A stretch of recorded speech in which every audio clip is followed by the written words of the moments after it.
I would like to thank my beloved subscribers. Hello, everybody, and welcome to what I believe to be the final episode of the Stolen Turnabout. Okay, so last time we got a lot more information about the CEO and all that. We got a lot more information, and I think that Youth at Me, it does come up in some capacity. Because Phoenix implied that someone is gonna come back. And Youth at Me is the only person it could be. Hey, Nick. What is it this time? You won't believe how many people are here for this trial. Well, it is a murder case. More than usual, Nick. What are you talking about? They're here for the trial next door. Oh, is that the trial of, Mac the Mac? Next door? Why don't you notice, Nick? They're having the Detective Atney's trial today. Same time. Detective Atney. They say they're gonna try him as Max the Mac. Already? That was fast. I mean, to be fair, you did most of the evidence convincing. Boy, I'd love to see Max the Mac's trial. But you're here for this one. I know. By the way, where's Players? Oh, she went back home. She says she can't neglect her training anymore. Speaking of trains, are we just gonna let her ride the train by herself? She's a tiny child who doesn't have a cell phone, probably. Why are we letting her on the train?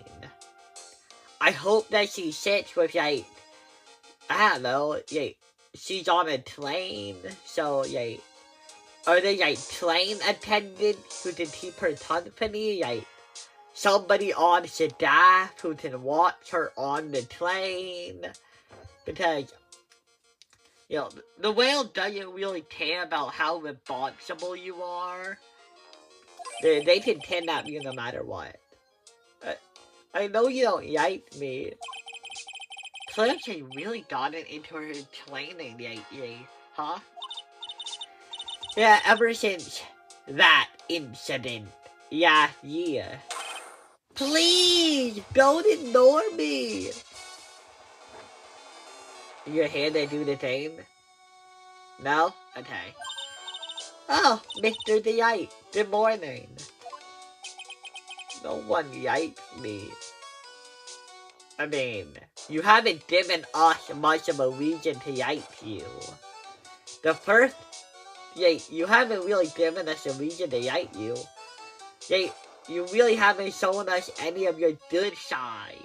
Except that you love your wife, but you're willing to lie to your wife. And, you're really timid. You're polite, I guess. We don't really have a reason to like you, but we do help you. So do you really need the first one? No one would notice me, even if I killed someone. Well, don't say that. We're going into a murder case about you. Come on, don't be silly. Wait a second. Nick, was that a confession? You don't mean you're the murderer? How did I predict this?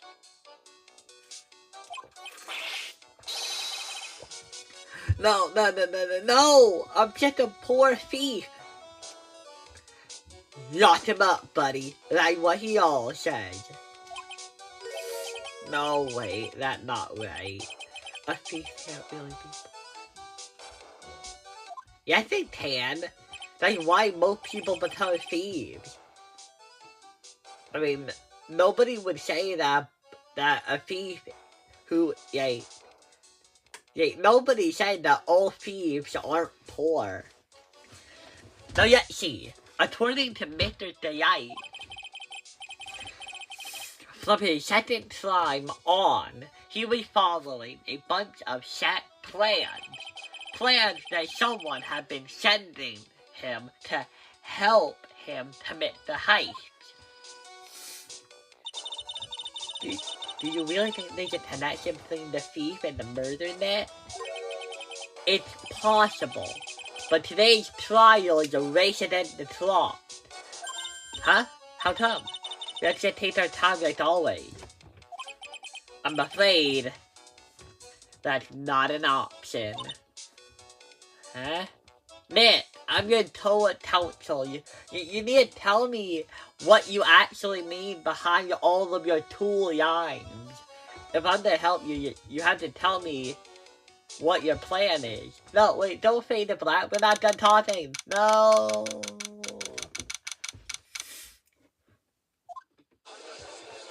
There he is. Dido! I've been waiting for you.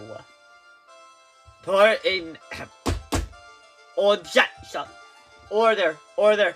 Court is now in session for the trial of Mr. Ron B. Wright. The defense is ready, Your Honor. You're ready? How do you say that word? Preparing this? Preparation. Okay. You're ready? Preparation in the refuge of the week. Damn, that's intense. You're ready? Preparation in the refuge of the week. Okay, settle down, everyone. Let's begin with your opening statement, Mr. Dido. Ugh, he got the judge in the palm of his hand yet again. Phoenix, what are you talking about, Wright? The judge didn't agree with anything, he said. What are we talking about yet? I feel like this line must have been mistranslated. Ron the Wright is simply too young to be sent to war. That's all. What the fuck? Yeah, what is he?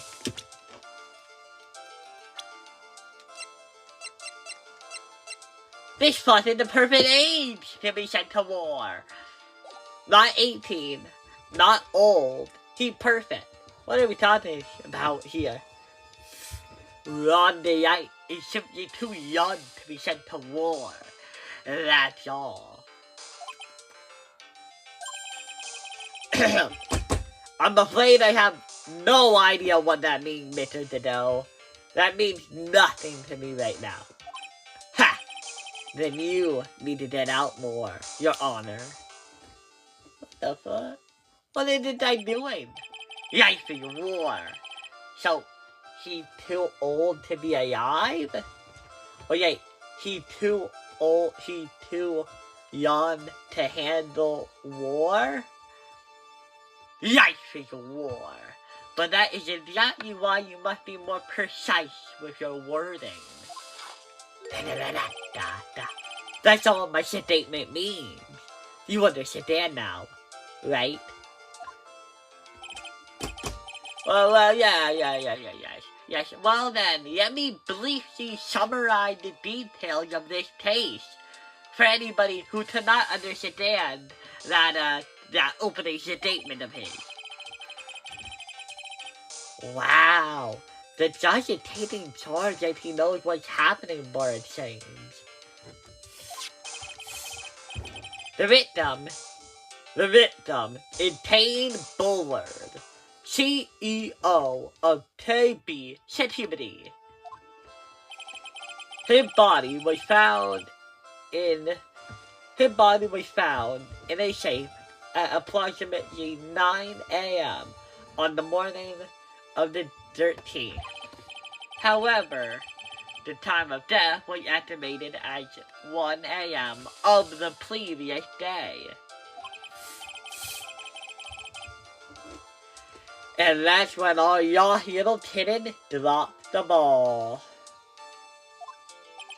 That your little kitten is, of course, the defendant right here.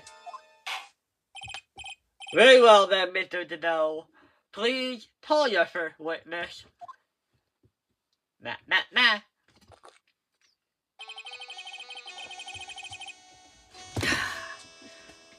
I never drink more than 17 cups of coffee during any given trial.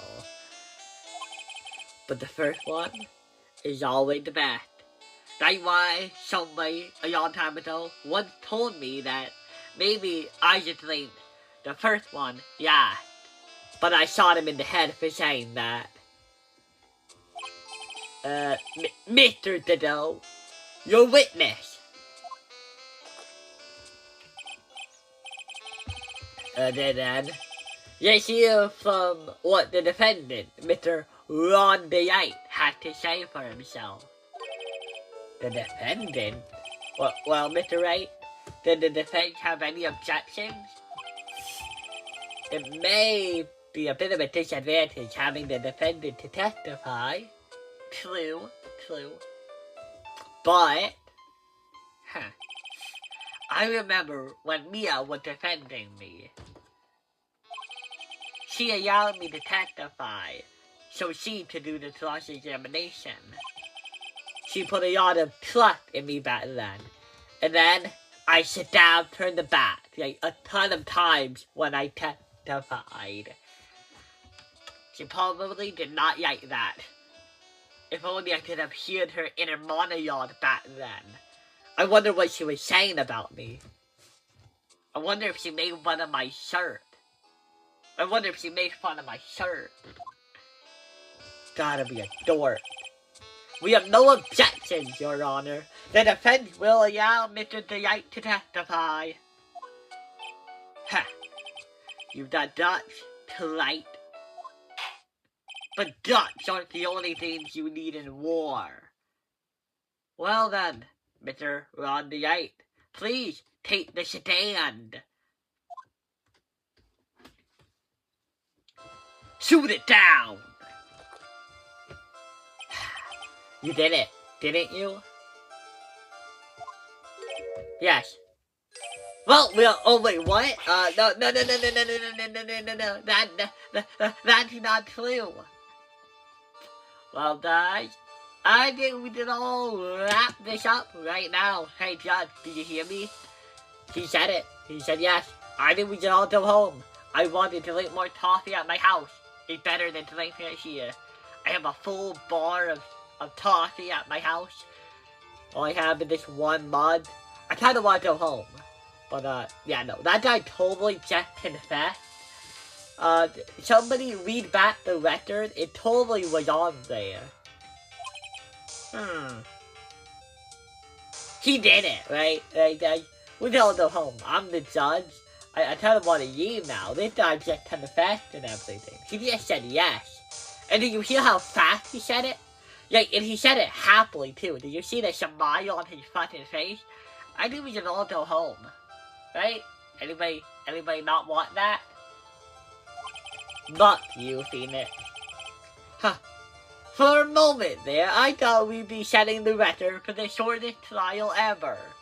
Fuck you, Ron Wright. I could have had a record under my belt.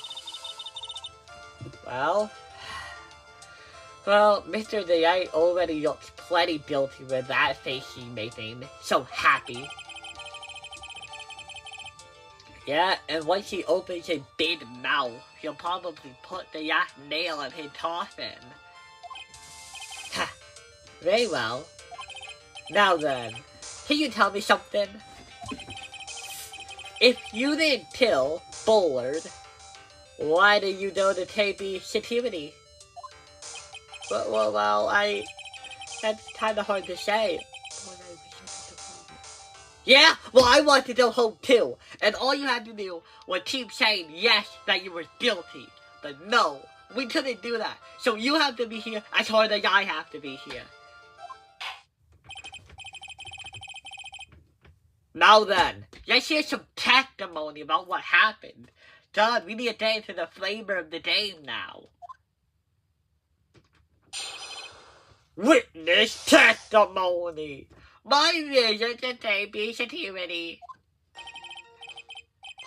That evening, around 1 a.m., I went to see Mr. Bullard in his office at KB Security. The blackmail letter I got, it ordered me to go there. I've been working for KB Security until a year ago, so I knew where his office was.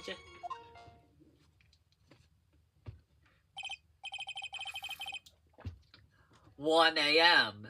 The exact time the murder took place.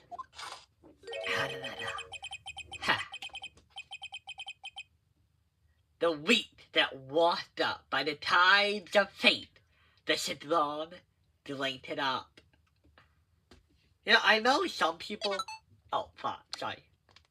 I know some people probably find all his lines, like, really lame and dumb, but, like, I don't know, even if a couple of them are just really dumb and corny, I don't hold it against him at all. I love them. It's like the tape show and trying to do like a take on a really intellectual drinker, and Dido is doing like all the really funny lines of it. It's bitter today too, just like my destiny. It's bitter today too, just like my destiny. My destiny. You never know that from the way he's shutting it down. Because I've been bitter for too long. Mr. Wright, your cross-examination, if you please. This guy just talks whenever he wants. I need structure. Cross-examination. My vision today be security. Oh my god, only 3 statements. This has to be one of the shortest. Sorry, wrong one.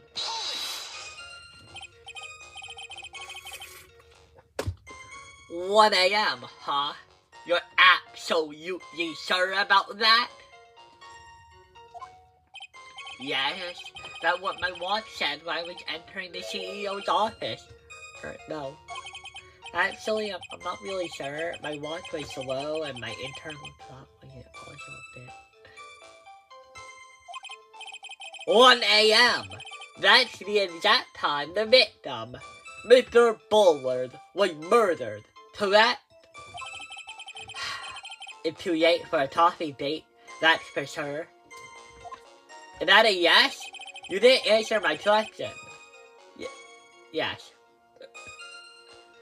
The blackmail letter I got told me to go there.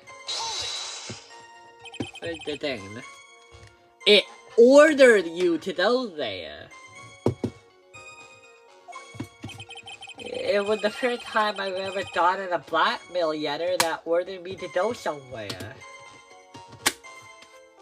You had a lot of... Well, I mean, I think you had the other one. Does that mean you've gotten other blackmail letters? Oh, Arena talked about how he ain't mathematics, but he doesn't actually plan it out. Oh, of course. They'd say things like, steal this, or take that. Hahaha, why don't you save those for later, Mr. Delight? You're ruining how I structure my cases. Please don't say anymore. Now, what should I do? Press harder. So, what did the blackmail letter say? It said to bring $50,000. $50,000? Is that how you read it? $50,000. Money, eh? Money, eh?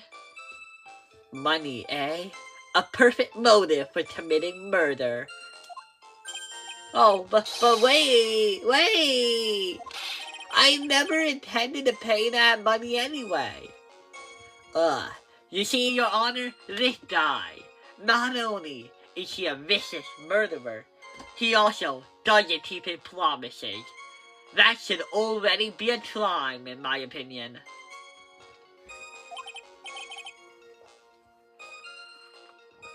Oh, is that right? After all, he had nothing to hold over my head. I had nothing to be afraid of. Really? Then why did you go at all? An important point indeed. Witness, yes, add that to your testimony. Yes, sir. So are we to present the blackmail note then, or what? Huh. A muddy mud stepper in outer space has a better chance of surviving than I do.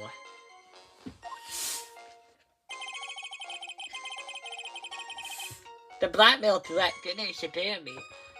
It wasn't that causing me trouble or anything. What do you mean? Chef, what were you being blackmailed about anyway? The blackmailer said, if you don't want to reveal your identity revealed, correct? I'm sure it was referring to the whole math Shadar the math thing. But I wasn't worried. Mr. Bowler didn't have anything on me. He didn't. Anyway, I don't care what anyone says about me. I know that Daddy believes in me. You know, Ron the Wright and Mr. Wright don't have a lot in common, but Phoenix Wright already drew the comparison between this situation and the situation where Mia was defending him. So one thing that Ron the Wright and Pat Phoenix had in common is that they're both hopeless romantics, except that this one is probably turning out a lot better. So that's why Mr. Wright didn't believe he would Shadar the math. That's why I knew they were just hollow threats. Well, why? I'm kind of confused about that one. I know that Daddy believes in you, like why you're not worried, I guess? I've been working with KB Security until a year ago, so I knew where his office was. Hold it. You used to be a security chief for KB Security, right? Yes, that's right. A security chief? You? Back in my day, security chiefs were 10 feet tall, and they had massive knives, and they had cool haircuts, and they had glowing red eyes. Or maybe that was a nightmare I had last night. I can't remember. And yet, a year ago, you wouldn't...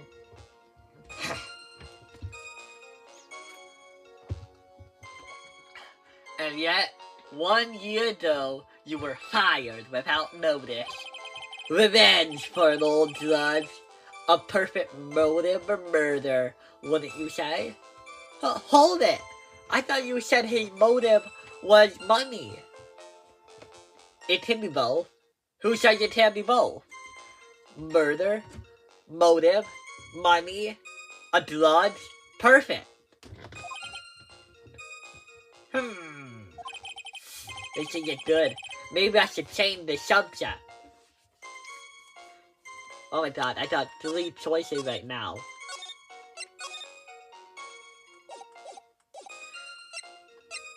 Don't say anything. I should just avoid the whole subject, at least for now. Alone and the defense appear to have nothing to say. It seems that this is indeed your motive. And now I can put you in prison. Guilty, guilty, guilty, guilty. You're fucking guilty. You have so much of a motive. What? That's not true. I didn't have any hard feeling toward Mr. Bulliard. I knew I should have said something. But my internal monologue convinced me otherwise. There wasn't much to the testimony, was there? So yeah, he's avoiding something. That's what it sounds like to me. Uh-oh. I've got a bad feeling about this. We better be careful. But if we don't find a way to make him spill the beans, we'll never get closer to the truth. Yeah. Okay. Going back now. Going to Yod. Mr. Dayite, please tell us why you were fired from your job.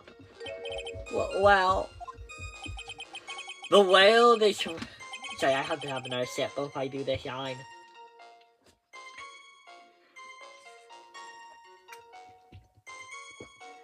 The world is filled with those who have never... The world is filled with those who have... The world is filled with those who have said, I wish I had never asked that. Okay, then I take it back. Defendant, please answer the question. Well, I needed money. No, you don't get it. To have money, you need job. We're asking why you were fired. Is it because you needed more money, so you fired yourself to get a better job? You needed money. Well, then getting fired wasn't a good choice, was it, punk? Well, you see, Daisy loves to spend money. It's kinda her hobby. Not exactly the best hobby in the world, huh, Nick? Not at this not in this socio-economic level, no. My salary wasn't nearly enough.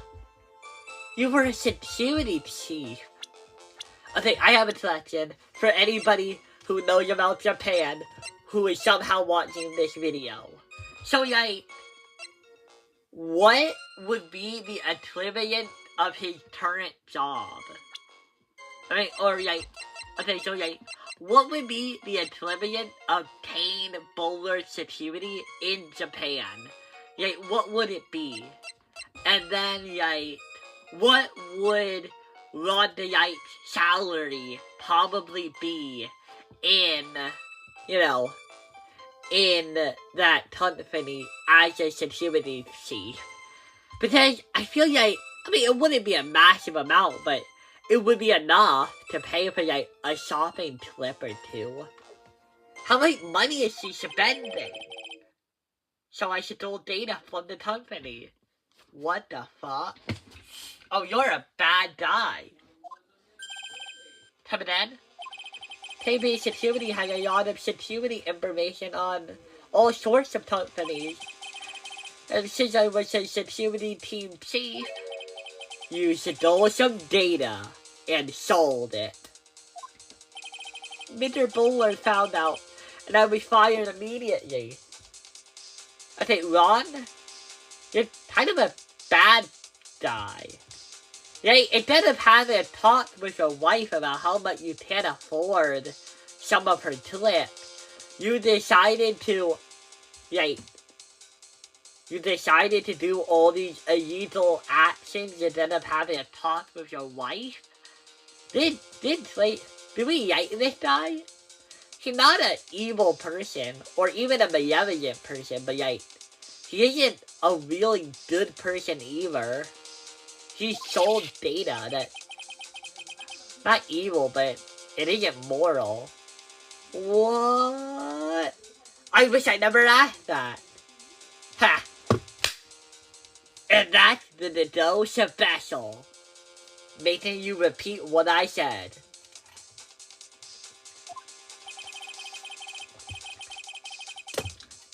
I was somehow able to make it... I was somehow able to keep it a secret. And make it seem like I quit on my own. What? Okay. What is it, Nick? You look so good. Someone who plays hard to the company is fired as punishment. You do well to remember that. He sure told you. So you admit that you stole data from your company. Is that correct? Yeah. Yes. I'm sorry. But I would do it again. If I had to pay for my wife's trips, I totally would. So you're not sorry. I guess I'm not sorry. This is a really important fact. Please add it to your testimony. Oh man, this whole thing just took a big turn for the worst. Trashed and blew up. It's gonna take the joy of life to witness things from the clutches of disaster. How metaphorical is she being now? Well, she probably... Oh wait, is she here? Actually, she might not be here. Why would you do something? Why are you asking that? He literally told us why. Well, for Desi's hobby, what else? Yeah, that's a dumb question. Wasting money, huh? It's not a waste! So Mr. Wright doesn't know her husband was fired, does she? So it seems. I'm not sure what to say about couples who keep secrets like that from each other. I can't believe it. I can't believe it. This case has gotten even Maya to think seriously about couples. Please try to stay focused, Mr. Wright. Oh. There wasn't much to his testimony, was there? Sounds like he's avoiding something. At least, that's what it sounds like to me. Uh-oh. I've got a bad feeling about this. Oh, is it just repeating? Yeah, okay. It repeated itself. Okay. 1 minute. Okay. We are back from the bathroom. And before I do anything else... Wait, no. No, wait. Maybe, where is it? Yeah, I don't remember where it was. He's trying me for selling company secret, but then you didn't know that. I'm gonna touch on this one more time.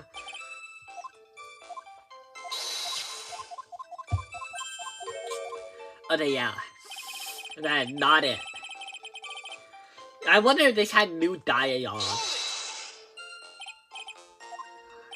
Yes, no, actually, not really. Okay, yeah, no, it's the same. Hold it. It ordered you there. It was the first. Okay. Yeah. Okay, yeah, same deal. So, what were you being blackmailed about anyway? Teh. I'm afraid that reason isn't gonna hold up anymore. What do you mean?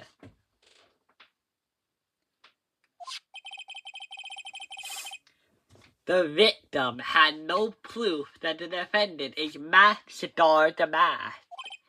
But you were the one who stole company secret only 1 year earlier. But that was all over once I was fired. But it is true the fact that those secret was kept under wraps. Even so, there's no reason for me to pay up now, a whole year later. Is that really true, though? What do you admit? The fact that Ron was stealing company secret. I wonder if he would have had a problem if that ever became public knowledge. I mean, his wife probably wouldn't love it. Or at least, his opinion about how she might feel wouldn't be good. Mr. Wright, I believe you would have been in considerable trouble if your identity as a company data thief was made public. You can never get a job again. Mr. Wright, what are you trying to do by bullying your own clientele? Telling your client. Ha!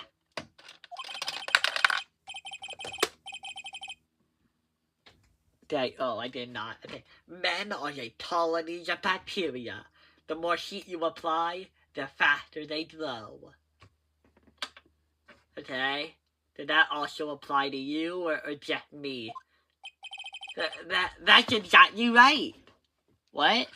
Wait, are we agreeing with that? Because I do not like to be known as a colony of bacteria. Well then, feel free to keep up the heat, my lawyer. Well then, feel free to keep up the heat, my lawyer amigo. You're a lawyer amigo? Well, you're also a lawyer. Yes, now come on. Provide some evidence to back up your assertion. Why would Mr. Bullard want to keep his company data from going public? It's his wife, right? It's his wife. He didn't, I mean, I don't know, it's also because of his reputation, like, he probably put it at a job, but I don't really have evidence of his resume or whatever the fuck.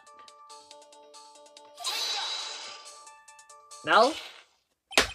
Mr. Dayite, what you said just now doesn't match what you told me yesterday. Huh? Wait, what doesn't? I think you must have been scared. Very scared. Of having a certain person find out your secret.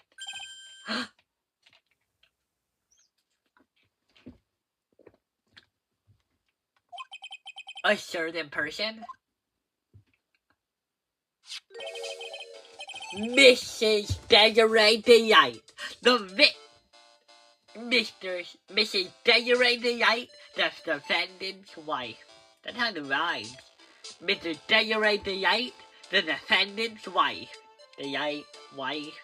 Kinda. What? But listen to me. My Daisy, she's... You're trying to just sit back and relax. The fun will end before it truly begins. The dough! Yes, we know. It was all your wife's fault.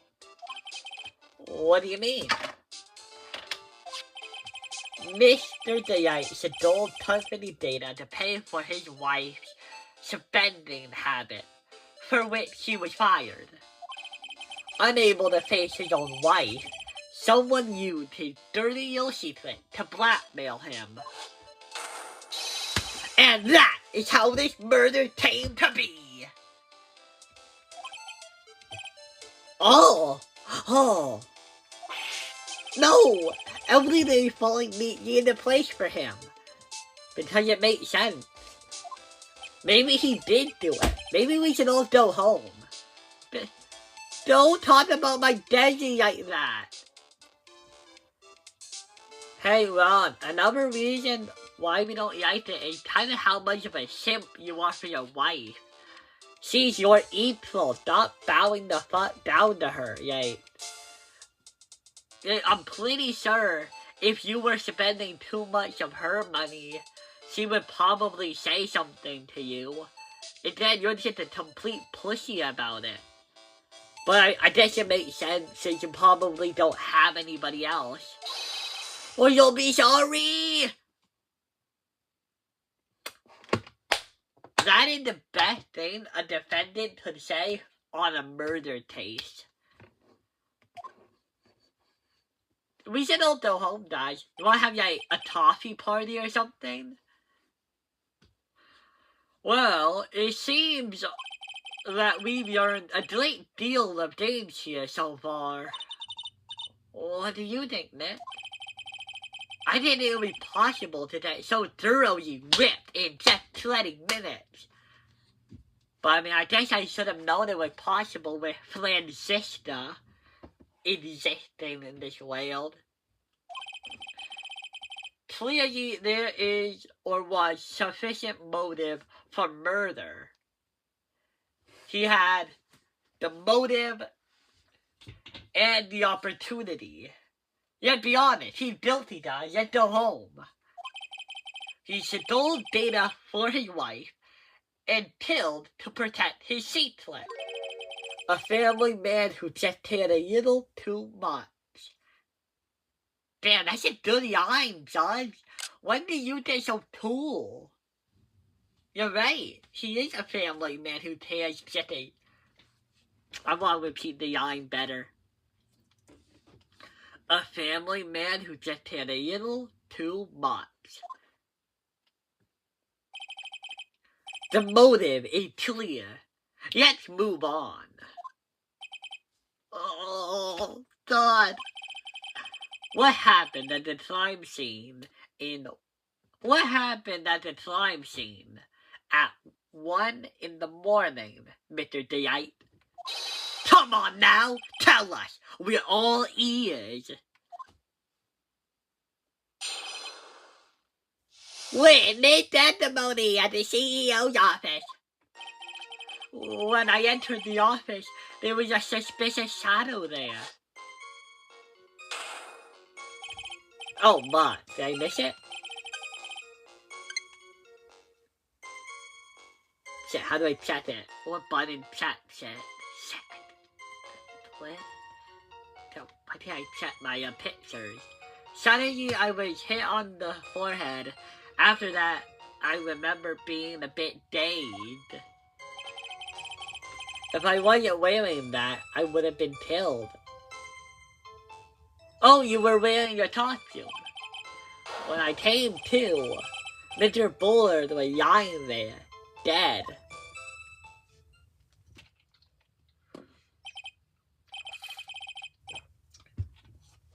I see. Suddenly hit on the forehead, huh? Sounds familiar. I believe the detective yesterday provided similar testimony. He said that Matt started the Matt struck him on the head from behind. Of course, since Atme turned out not to be the... Since Atme turned out to be the culprit himself, that was all a lie. Ha! No one's gonna believe a pathetic lie like that. Oh, what are you saying? I really was attacked. Can you prove it? I mean, I know it's been a couple days, but if you really were hit on the head, wouldn't there be a mark of some sort? A bruise, an indentation, maybe a bump? Can you prove it in any way? We'll find out We'll find out if what you say is true or not during the cross-examination. Got that, Mr. Dwight? Don't go easy just because she's your client. If I see any signs that you are, I'll treat you to another cup of my special blend. Did anybody hear that?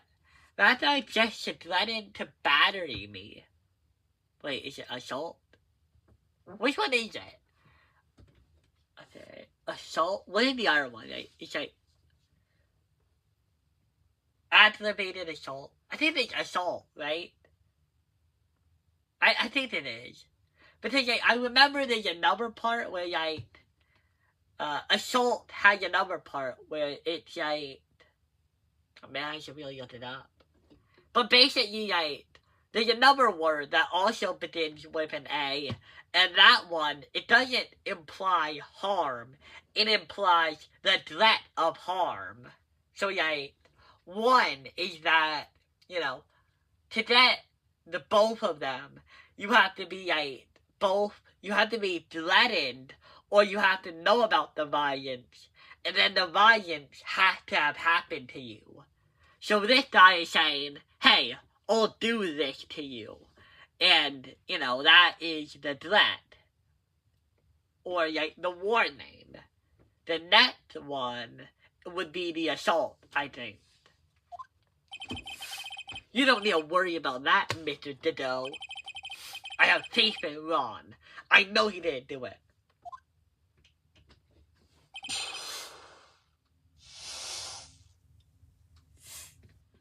At the CEO's office. When I entered the office, there was a suspicious shadow.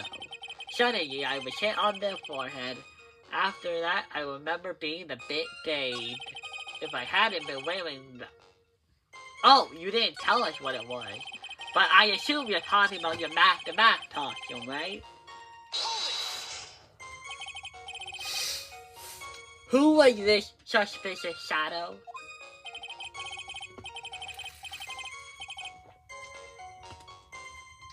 If there were 1,000 of me, and if even one knew, I'd tell you. Trust me. He's dodging all of our collections and not helping us win his case. Okay. Then how was the victim, Mr. Bolliard, at the time? What do you mean by how was he? Was she already dead? Was she still alive? Maybe he was the one who hit you in the first place. That's a good question. What do you think, Mr. Wright? I'm not you're not my psychologist. Forget it. Suddenly I was hit on the forehead. Your forehead. Your forehead looks fine, man. Yes, I was hit on the forehead as soon as I entered the room. It was an amazingly fast and powerful attack. Do you remember anything about who hit you? Well, like I said, it was a fast and powerful hit. So I think that we'll date for a while. I don't think Mr. Day even grasped what you were asking. Yeah, I'd like to show him a fast and powerful attack myself. Called a fucking punch. A punch in the nuts. Yeah, to be honest, him and Mr. Wright should not have babies. Maybe that would knock some sense back into him. I didn't want to punch my client in the face. That, could you please clarify what you are referring to? Why, my math costume, of course. You're wearing it right now, by the way. Can we talk about that? I am pretty sure he is wearing the goddamn costume right fucking now. He's wearing the costume right fucking now. Did nobody bring that up in the last taste? Why did Mr. Godot not say that? Yay. Hey Judge, he's literally wearing the costume. Look at him. He's literally wearing the costume. I know that people have probably made replicas, but yay. Are you telling me that not a single fiber of this suit? Yeah, not a single fiber of this suit was found at any of the 5 crime scenes? And that they cannot examine the fiber and match it to this outfit? Isn't that something you could do in criminal analysis? And another thing, this would be the only suit that has all the right materials. Because just because you see how something looks doesn't mean you know what it's made of. So she had the only accurate suit. Assuming that you can match them. Why did we not bring this up? Why are you wearing that, Ron? Isn't it hot? Wait a moment. Math started to math. Huh? Oh, did I forget to mention it before? Said to be on the safe side, I dressed up like math started to math. Then I descended upon the office of the CEO of KB Security. What? God. Man, do you know about this? You never told me this. I doubt we both heard about it together. I don't recall. Wait, really? I thought we knew this. Yay. He said he would match them. Oh, no, wait. Oh my god, maybe he didn't. Wait, but that's impossible. Because then you thought me would pull him out. Well, wait, this doesn't make sense. Wait, does it? Even I didn't know that. Fuck. It seems your friend really loves to keep secrets. I'm sorry, I just never had a chance to mention it up until now. Wait, that's not right. You know how sometimes they just...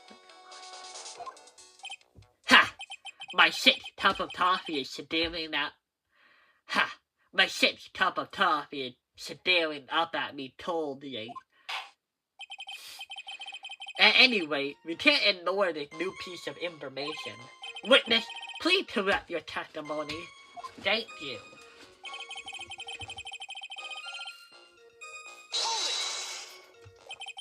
Why were you left out that math cigar the math? Why? Because I math cigar the math, of course. What are you talking about? Math cigar the math trial is being held next door. Yes, I guess so. Anyway, at that time, I thought it was being blackmailed over the match star the match issue. So I thought I should go as him, just to be safe. Okay, but how do you fit all the hair under that costume? Like, do you just smooth it out? How? Oh boy. Let me tell you, it's a real pain to move around with that tape. Then why would you add a tape? You had full reign to choose a costume. That's why it took longer than I expected. Because of the tape? That's what took you a lot. Well, plus harder, obviously. What do you mean took yonder? Oh, opening the safe, of course. What, did your tape keep getting you said that? My tape got caught on the safe door, you see. This all happened while I was hiding Tame Bullard's body, Oh, wait, what? Don't say that. Don't say that in court. Whoa, what was that? Back up a second. Guilty. The dough, you were right. We should have just sentenced this guy to death already. He hid the body? Hey. Okay, guys, I know that a lot of people don't like the judge because of how dumb he is and how much he takes the prosecution side. But I feel like at this point in time, while there is doubt if Ron did it or not, I feel like with all the evidence, the judge is within his right to basically just declare him guilty. The judge has no reason to continue this. Even if no. The judge is so nice that he just allows us to keep going after this. Yes? You were the one who hid the body in the safe? Well, yeah. Inconceivable! Why? Why? What reason could you have had? What were you thinking? Hey, I'm the dough, and I can answer that. He was thinking he should hide the body of the man he murdered. That's all I have to say, Judge. Oh, see, I should say it. Question. When did somebody toss their dirty shorts in the laundry machine? Sorry, no, I should say that better. Question. When did somebody toss their dirty shorts in the washing machine? What? The answer is simple. When they take them off. No. I waited until the end of the week to do that. As usual, I have no fucking clue what you're saying. Those words mean nothing to me. Is this some sort of metaphor? Do you mean that Mr. Dwight hid the body because he's the murderer? Ha! So you're not as stupid as you look. His metaphor this time was really up here. I'm not sure it was ever known. Mr. Wright, you don't mean that you knew about this whole safe business, do you? Oh, well, yes. Why am I the only one not in the loop here? Why am I the only one not in the loop here? Guilty. Witness, make sure you add this to the testimony. Yes, sir.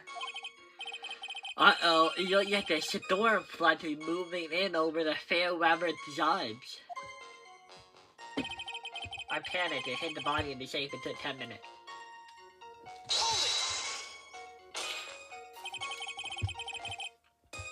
Why did you hid the body in the safe anyway?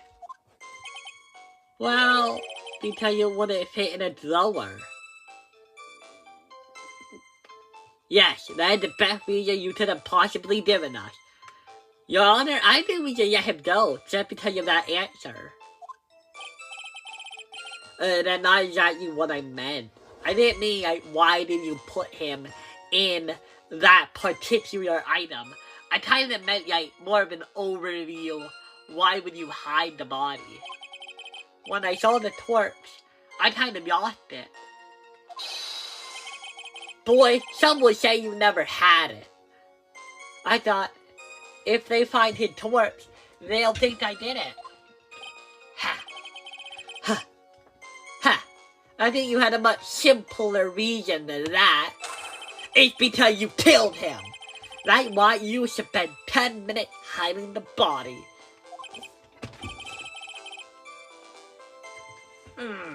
That certainly makes more sense. Nah. Wait, hold on. 10 minutes. Did this card expire? What is it, Net? I just had a thought. Under those circumstances, what would you normally try to hide the body? I mean, if I had ample time, I would. And spend 10 whole minutes to do it? Under those circumstances? What circumstances? Oh! Hey, Nick, if you think his behavior was so strange, point it out. Why don't you present some evidence that would show what those circumstances were? That's it. I'll take a look at the court record and present some evidence. We heard this from Mr. Dwight yesterday, didn't we? There's not much in this testimony either. I bet you he's still hiding something. I wouldn't be surprised. We'll just have to draw it out of him. I just hope he doesn't make anything. I hope he doesn't make things any more complicated. You fumble and bumble with all of those words. I think I know what this is or what.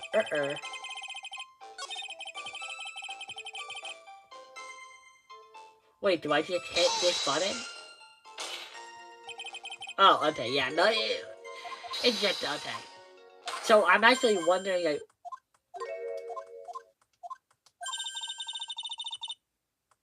Yeah, well, on which one? On this one? That's kind of a loose idea. Okay. Okay. So I guess I should present some evidence. And obviously, I think the evidence is gonna be... Where is it?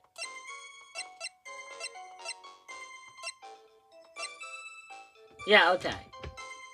Is it this or the other one? Oh! Your Honor, could you please take the other this red turn? And what might this be? The record for the emergency buzzer that connects the CEO's office to security. If the button in the office is pressed, a security team is supposed to come running. And according to this record, the buzzer was pushed once at 1:02 a.m. What? If Ron Wright truly was the murderer, he would have ran as soon as the buzzer sounded. After all, a security guard would have been heading his way.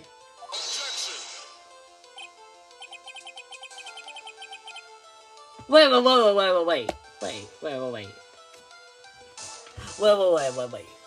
So, we're saying, what are we trying to say here? Because Ron the Wright did hide the body. So, it doesn't make sense. Phoenix, your argument doesn't make sense because no matter what we try to say, Ron the Wright did spend 10 minutes hiding the body. So, when we say, oh, he wouldn't have done that if there was a security team coming. But he did. He did do it. So, what are we trying to say? If we're trying to say, oh, even though he hid the body, he's not the murderer. And a piece of evidence that, no, he's not the murderer, in the fact that he spent so much time hiding the body, doesn't that kind of do the opposite? If I'm not the murderer, and I knew people were coming, and I had to choose what to do, and I didn't murder somebody, I would run. And I wouldn't spend 10 minutes hiding the body. So, the only reason why anybody would spend all that time in such a turbulent situation is because they know that they are the killer. And they are wasting so much time because they know the body will validate that idea that they did murder him. So, Phoenix, I don't think your argument makes sense. What is your argument here? You remember who we're dealing with here. He probably had no idea there were security personnel in the building. Up until 1 year ago, my client was working as a chief of security. There's no way he wouldn't have known about them. But, as it turns out, the door never came. That was nothing more than a coincidence. The fact that the door was a pathetic user, who I love, me calling him a pathetic user, just me, hounding on him, We're best friends, we're allowed to call each other users, I love him. Who had just gotten punched in the face by his exing new boyfriend, and wasn't anywhere near the vicinity, was not something Mr. Wright could have known. Again, remember who we're dealing with here. It was a sure bet that Mr. Wright didn't even notice the buzzer was going off. This buzzer is extremely loud. There's no way he could have ignored something like that. If he had been conscious, that is. Oh, are we trying to say he was... Wait, what? Okay. Are we trying to say that his story is true? That he was knocked out, and then... okay. So, the man was killed, Ron Wright was knocked out, the buzzer was sounded at some point when she was knocked out, I guess. This is a weird story he tried to tell Phoenix. Also, you were so lucky that, the doe didn't bring up the idea that the reason why somebody would spend so much time hiding the body under the circumstances is because it's evidence that they did it. Like, why didn't Mr. Ditto say that? If I'm wrong, let me know down below, because it's kind of a weird argument that Phoenix is making, isn't it? To me it is. I don't know, maybe I'm dumb. Tonsils? What do you mean by that? Ugh. Coffee. Fine. Let's hear your theory.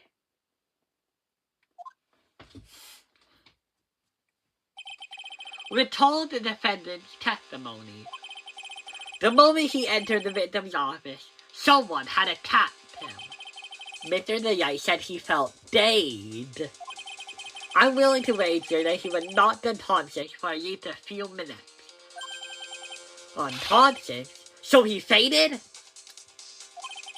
That's why Mr. Wright didn't know that the buzzer had sounded. You think the alarm would wake him up? And that's why he thought he had time to hide the body. Because he is the killer, but he was not urgent about it. Because hiding the body is still incredibly suspicious. So, what are you trying to say? Mr. Wright was knocked out, and the buzzer went off soon afterwards. Okay. Okay. Now, unless my client was able to hit the buzzer while he was unconscious, it only means that it was... Oh, okay, I get it. So, we're saying that the autopsy report is 100% accurate. That Kane died at 1 a.m. And that... Where is it? And that only 2 minutes later, the buzzer was sounded. But it couldn't have been my client. Because he was knocked out, apparently. I guess that makes sense, kind of. But, like, why would the person hit the buzzer, then? That's right.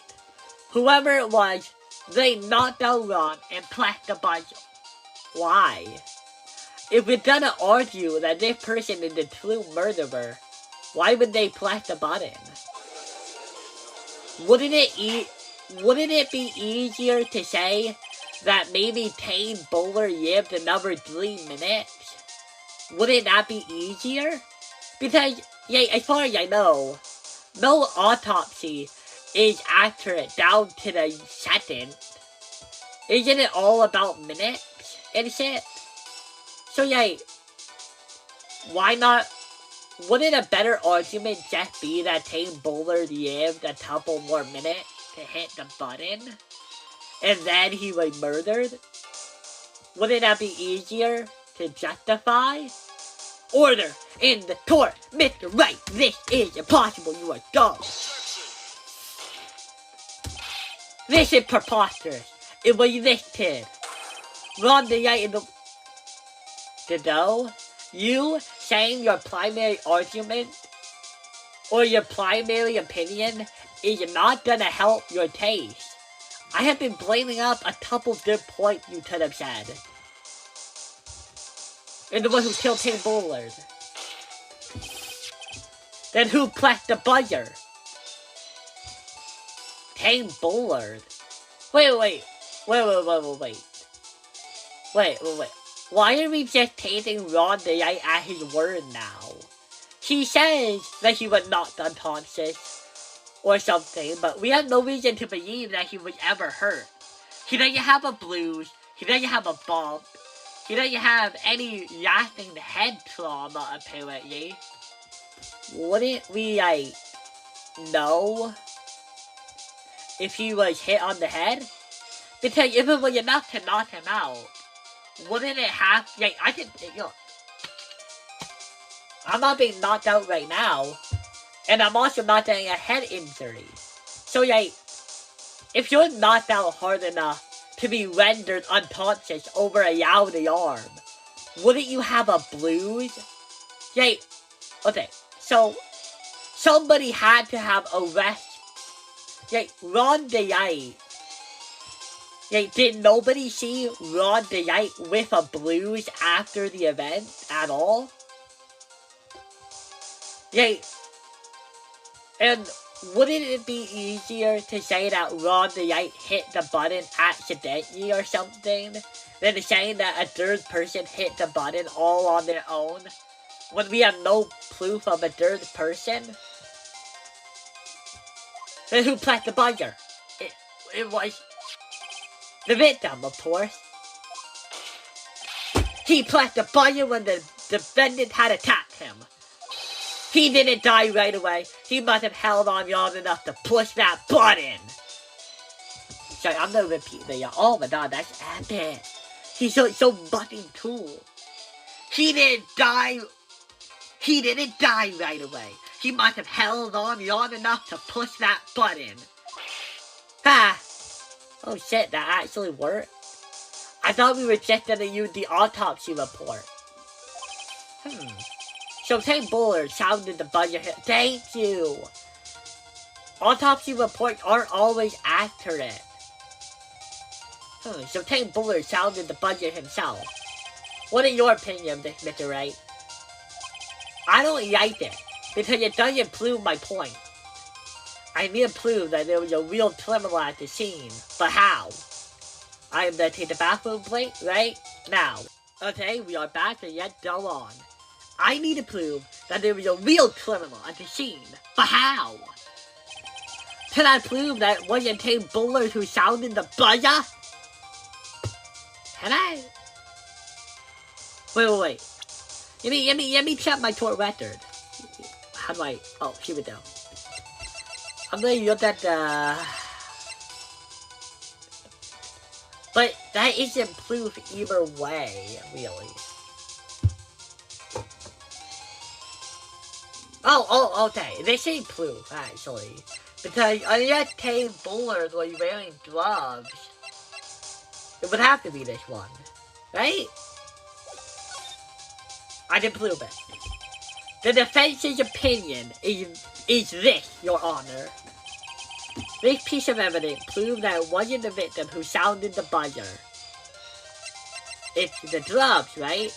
I can't see his hands, but as far as I know, he wasn't wearing gloves. So, am I right? Oh! Yeah! I believe this is the incontrovertible evidence you were looking for. The emergency buzzer. Is there some kind of clue on it? Absolutely not. Ha! Come on now. At least give some thought as to what you say before you open your mouth. The fact that there are absolutely no clues is in itself a clue. The absence of evidence isn't evidence of absence. Is that how it goes? I only wanted to say that line. Did I say it right? The evidence?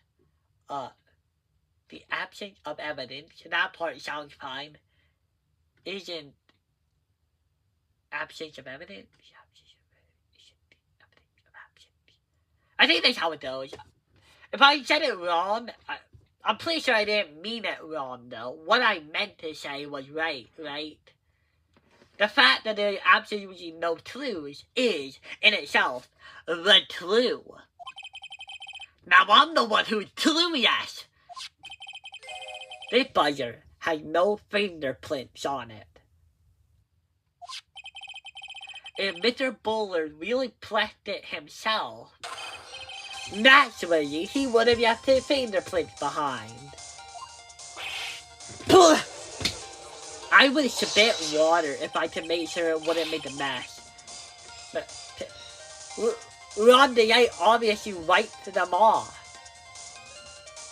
I heard that it's actually pretty hard to remove fingerprints. Isn't that right? Maybe it isn't. I don't know.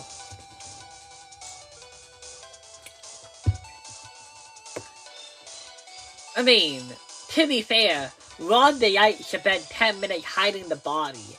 It's not impossible to believe that he would spend a couple minutes trying to clean the button.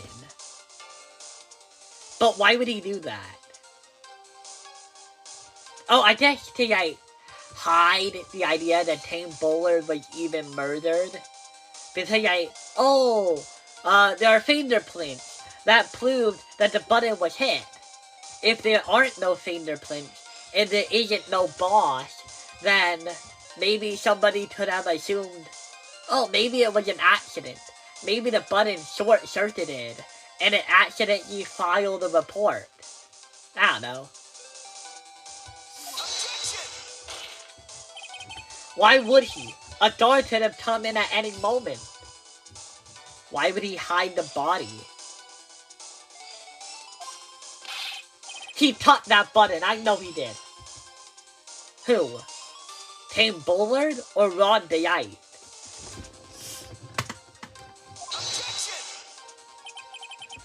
The defendant, Mr. DeYite, was dressed up as Matador the Mask. And Matador the Mask always wears gloves. Are you trying to say that Matador the Mask did it? Because that isn't good, because... Well, one, why would he do that? What reason did he possibly have to write the button free of fingerprint?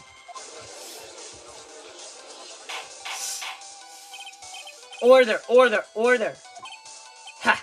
It would seem... I've been forced to eat slow. And it tastes fucking disgusting. I wonder how it would taste inside of a toffee, though.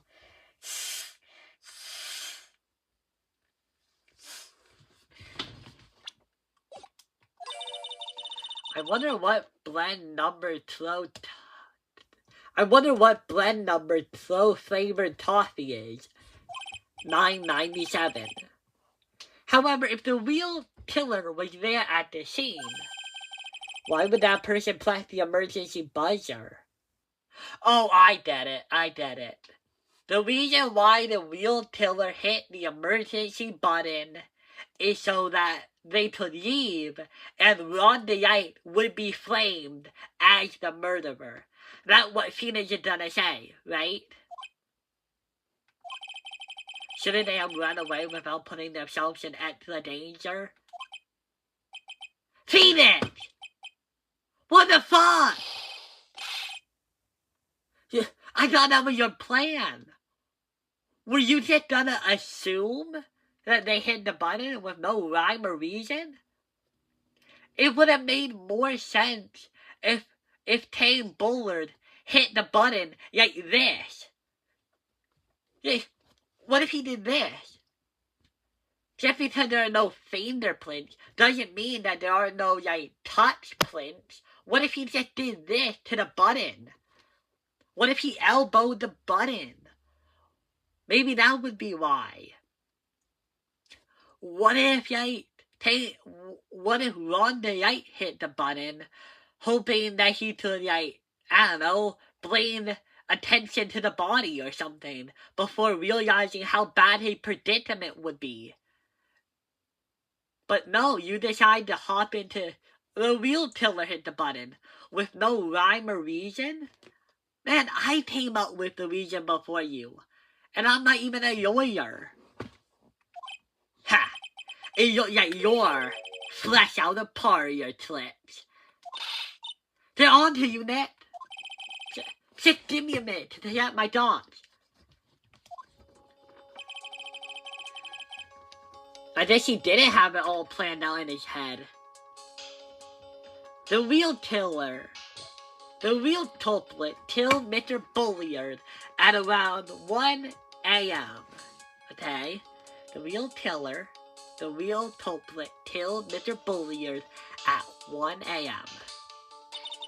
And Mr. DeYite just so happened to walk in as the murder was taking place, right?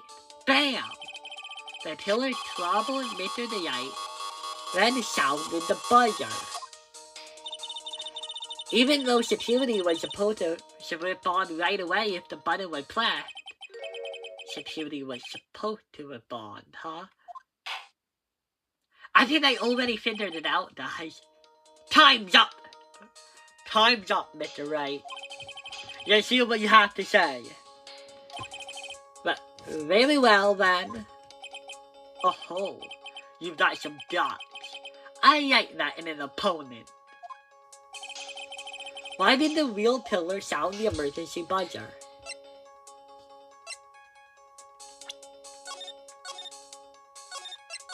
I want to do all of them. Ha! In all probability, the tiller didn't know what the button was for.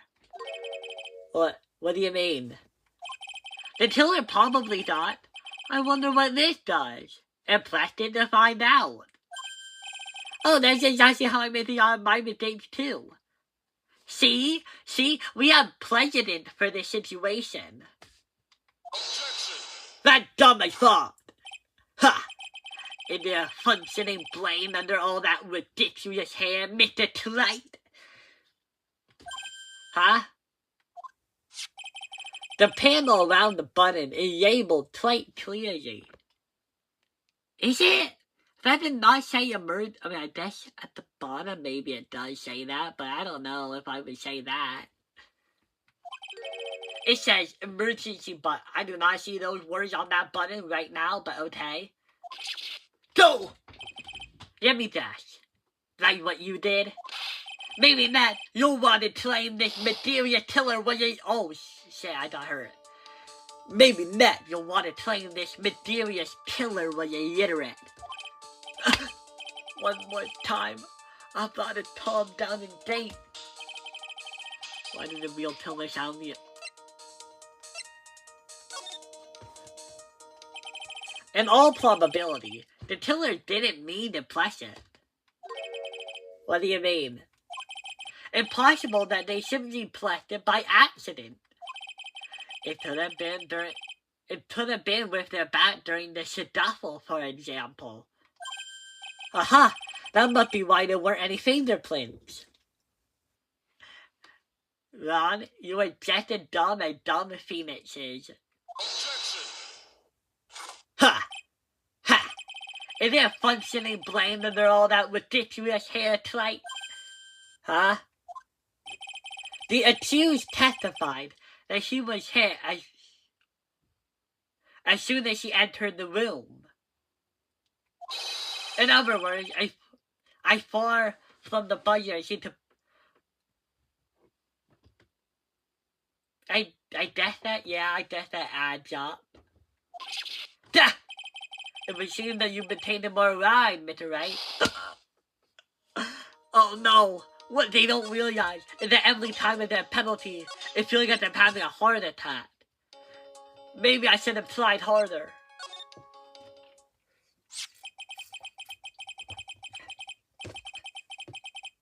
The killer knew that if they pressed a button, a guard would come running.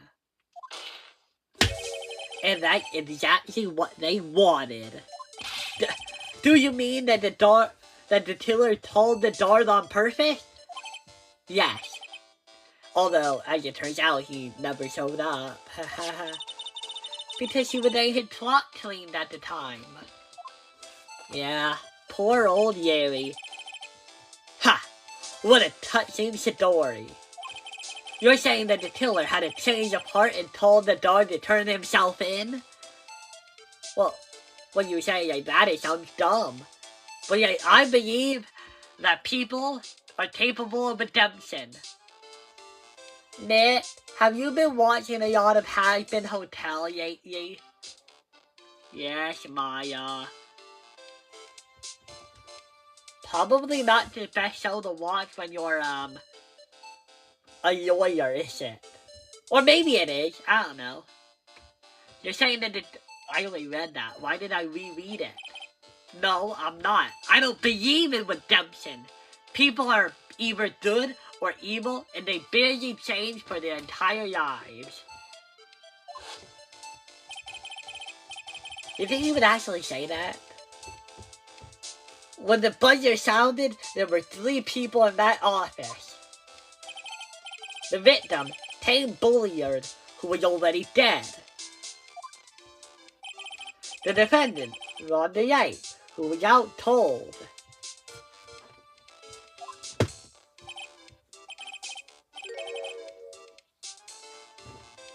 And the third person, the real killer.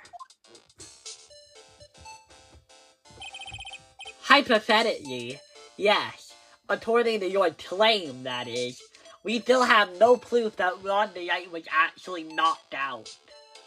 Yeah, we don't have any proof of that. Hypothetically, yes, but, like, the only thing we really have backing up the idea that he was knocked out is, one, his word, and two, the fact that he took y'all to hide the body. And if he did know about the buzzer, he probably wouldn't have taken his time, so he must have been knocked out. Now then, in this situation, if the real killer made an escape, how would it happen? The only one left in the room would be the victim and Ron the Wright. And if any security guard came running in at that time, they would think I was the murderer. Yes, that precisely what the real killer's objective was. To flame Ron the Wright for the murder. Are you there? Yeah, delete it up. Blah! I want to do a spit tape one of these days. Yeah, I want to do an actual spit tape. The only issue with doing that is, it would be messy as fuck. Ha! It would seem I've been made to eat my words once again. Actually, you've been made to do a spit tape with a cup of coffee. Mr. Wright, who was it? Who was it that tried to flame me? Wait a second. I'm the one and only mathematician. Nick, you mean the real killer is? We're gonna drag that person in here right now. But who is it? I don't have any solid proof yet, but think about it. The killer knew Mr. the Wright's identity, and they also knew that he had been told to KB security that night. So the killer used him to execute a well-crafted plan to murder Tame Bulliard. Well then, there's your accusation. Let me try something, guys.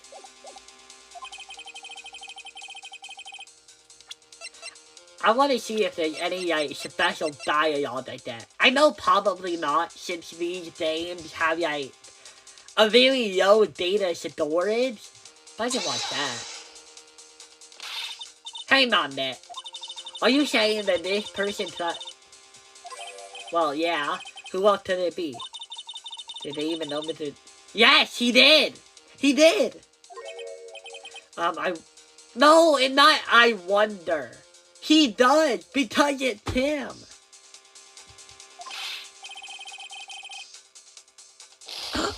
Oh, God! I'm fucking dying! I better take this through again! Okay. I'm hot now. I'm actually very hot right now. Okay, do this shit. It's pretty obvious, right? It's obviously Decorated Wright. Who else could it have been? Even though she has an anti-motive for doing it.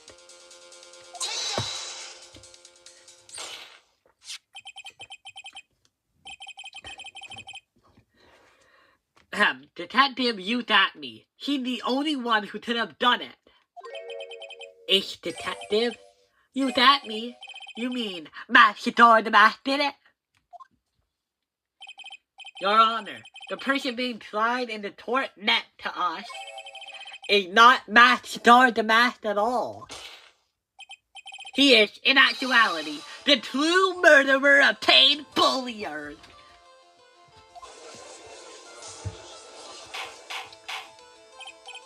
Order! Mr. Wright, explain yourself!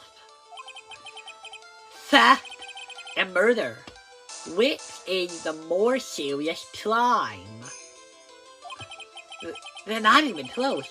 Murder is the more serious crime, of course. It's a capital... Oh my god. It's a capital crime subject to a capital punishment of death! Oh, my hands are pretty nice like this. They're like the flooping. Please remember the trial from yesterday, if you would.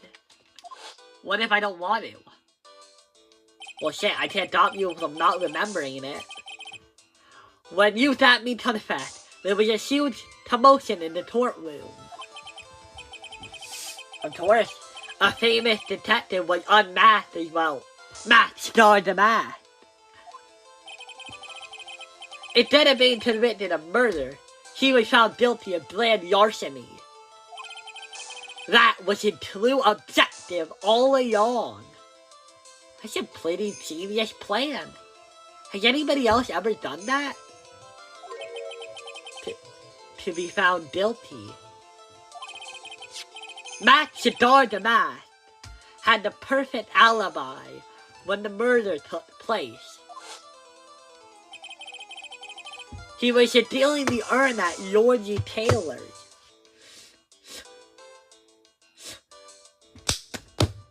Sorry, there's a bud. There's a fucking bud. That's if I wanted to murder this bud, I could murder the last one.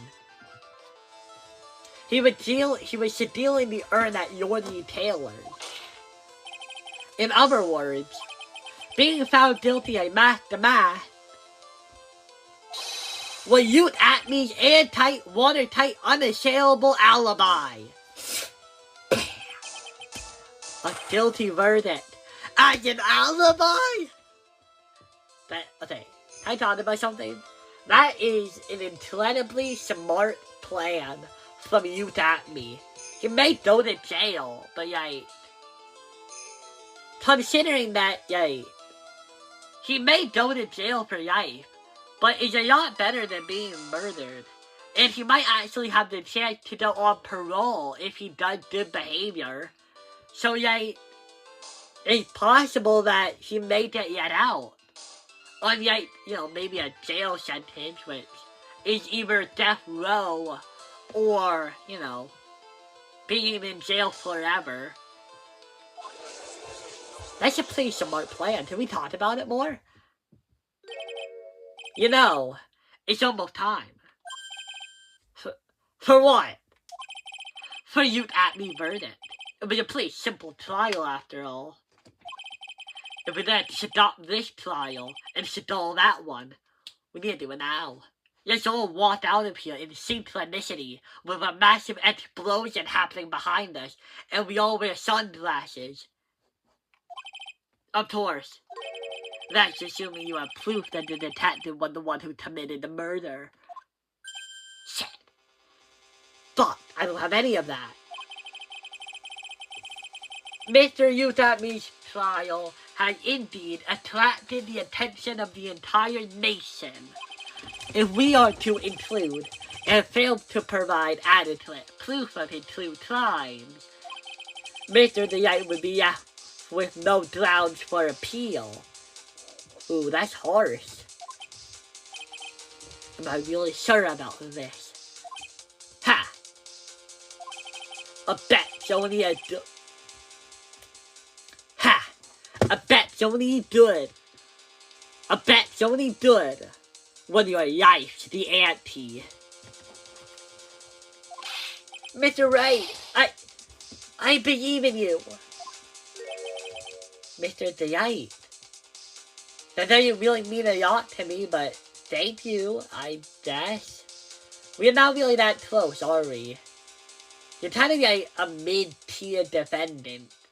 You're not a bad person, but you're also not the best person either. You're kind of annoying in a way, but you're also not too annoying. You're really mid. So please, I'm begging you!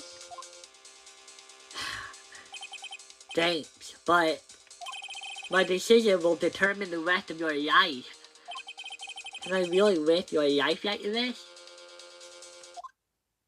Females. What was that? Don't stray, female. For your client. For your client. Take the path of trust. That voice, it sounds like Mia! Your Honor, the defendant requests an immediate recess. Ha! So that your answer, huh? Very well. I've decided as well. This court will now take a 20-minute recess. Mr. Wright, when we return, please summon Mr. Ute at me to the stand. Yes, Your Honor. October 14th, 11:58 a.m. District Court, courtroom number 5. Oh, Mr. Payne, you're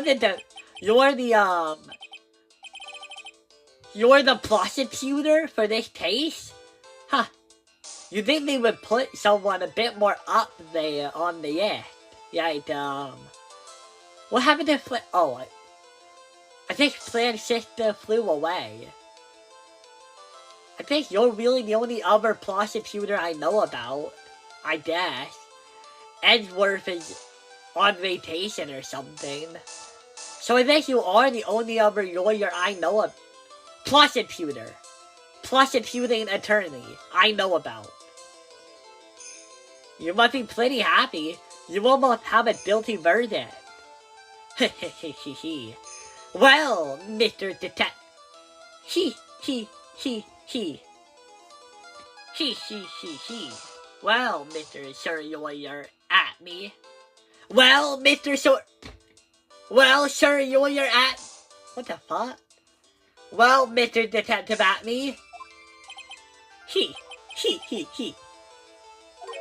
I have to say, Mr. Payne, you performed splendidly. Oh no, Sir Detective at me. You were the one who... Oh my god! Who are you?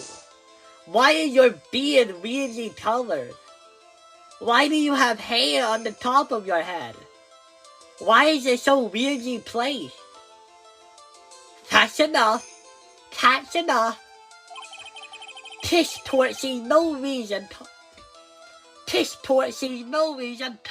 beyond this trial. Rush toward find the defendant. You that may. Who's a defense lawyer? Wait! Don't hand out your verdict yet, please. Well, Sir Lawyer. Welcome to my courtroom. What the flip? I am the judge in this courtroom, not you, never you. Who you lust holder, eh? My name is Wright, attorney at law.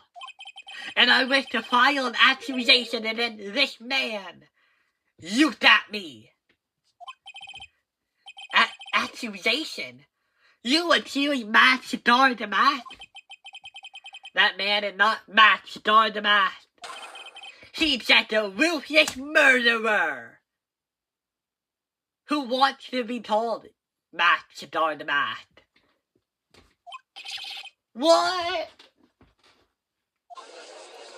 No! I was about to win! I'm Mr. Payne! I'm not pretending to be you at me. I was pretending to be Payne, being really upset that he was about to actually win a case, but he lost thanks to us. I would hate us.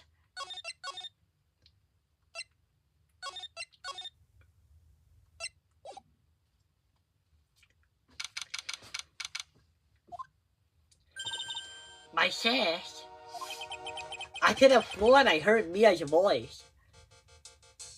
So I have a question. Is this literally happening in universe? Or is Phoenix just a mad... I think it is happening in universe. But is it because of Mia? Or is it because of Phoenix that is happening? So then, she's still alive. Inside your heart. That's how ghosts work. Each of their loved ones gets a tiny piece of the ghost's heart. Of the ghost's soul, I guess, maybe, I don't know. Nicky boy.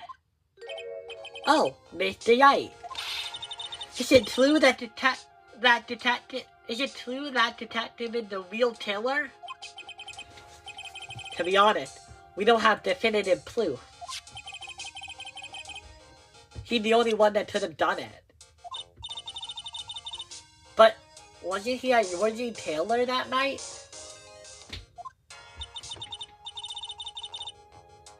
Not to mention, we don't exactly know his motive. I mean, why would Detective Acme want to kill Tame Bullard? Oops, it's almost time. Better get back to the toilet room. Better get back to the toilet room. I need to find some solid proof. And it gotta happen sooner rather than later. You know, in real life, usually you don't just find proof when you think about something hard enough. You have to look for it.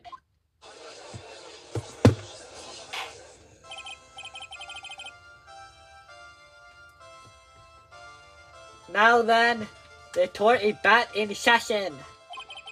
Mr. Udatme, please take the stand. He must be pissed. Oh no, he's not. Well, how do you do, sir lawyer? I would have never thought to see you acting. I would have never thought to see you acting so yay.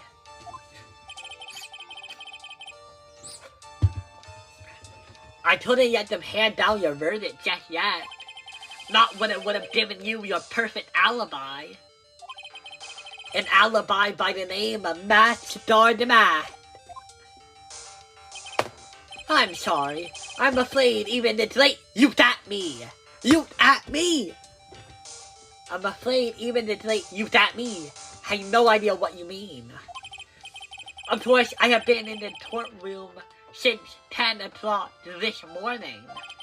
I'm afraid there's no way I would know what's been going on in here. Yes, my monitor is actually a hidden receiver for a tablet that I hid in this very room. You'll never know. You've been in the defendant's seat all day, correct? Being tried as Max Demath. Indeed. It's truly child's play to fool the ignorant masses. Not only did the poor fools ask me to protect their valuables, they even gave me a generous reward upon returning their property. Take this red diamond ring, for example. So you continue to insist that you are in fact Max Demath? Of course.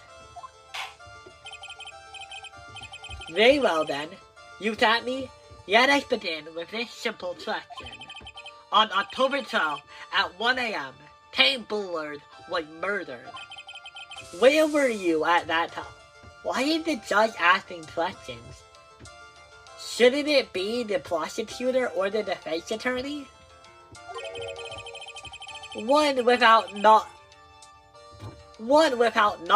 lacks even the knowledge that he should be ashamed of himself.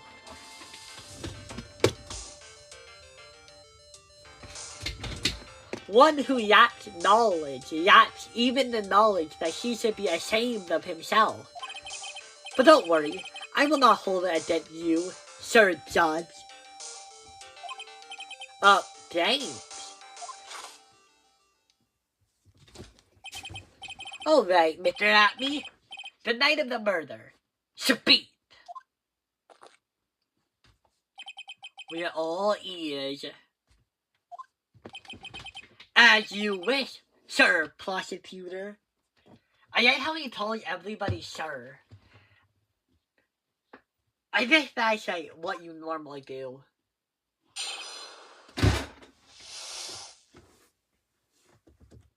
The alibi. I was dealing the urn as Max Star the Math, just as I announced I would. I had more than enough time to prepare. It was a pathetically easy job. A photograph contains no words, but in this case, one turned out to be my witness. The time at which the camera captured Max Star the Math was the same time as the murder. It seemed the main point of discussion will be this photo of the crime scene. Everything else lines up now. Everything else up until now was all part of his plan. There had to be a secret in this picture as well.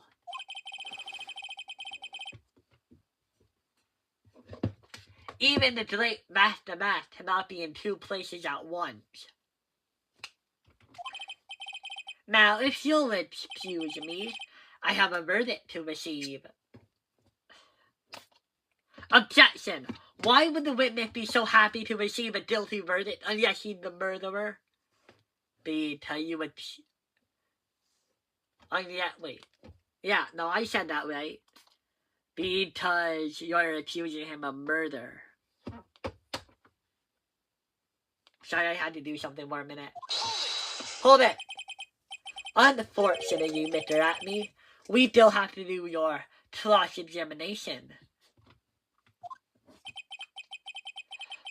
A fool is too foolish to know he is a fool. A fool is too foolish to know that he's a fool.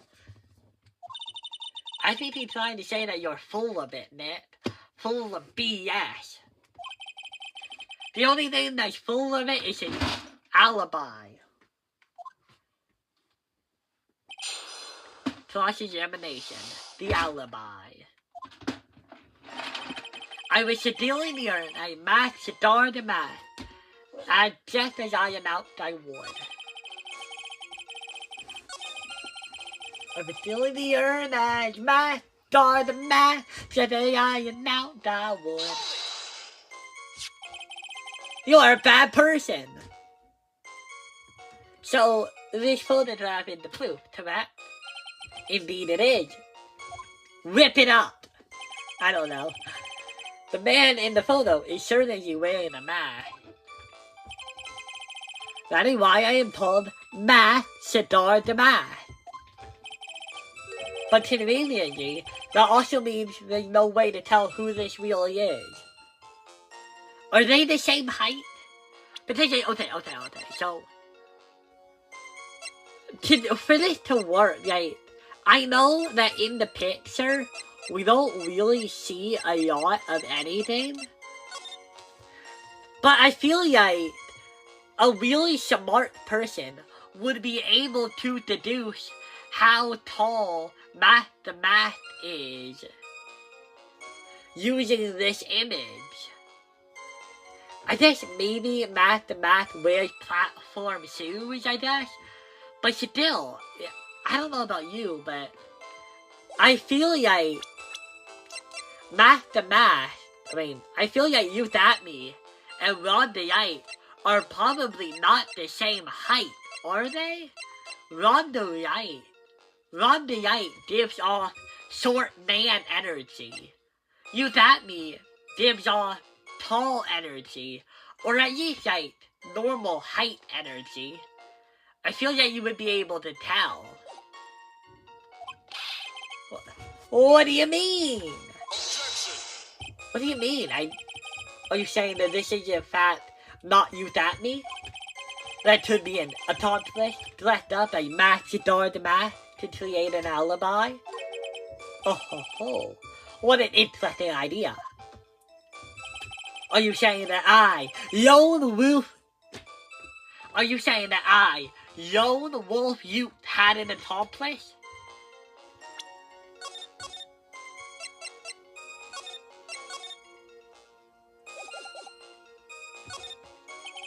If Youth at me was at heavy security during the murder, the mask in the picture has to be a fake. Exactly! You had an accomplice! Now remember you said that, Mr. Wright, because there's no going back. And now that you can turn back time. If you're making baseless claims, I'll treat you to a penalty myself. That penalty is probably boiling hot too. So who is it, Mr. Wright? Who is the accomplice?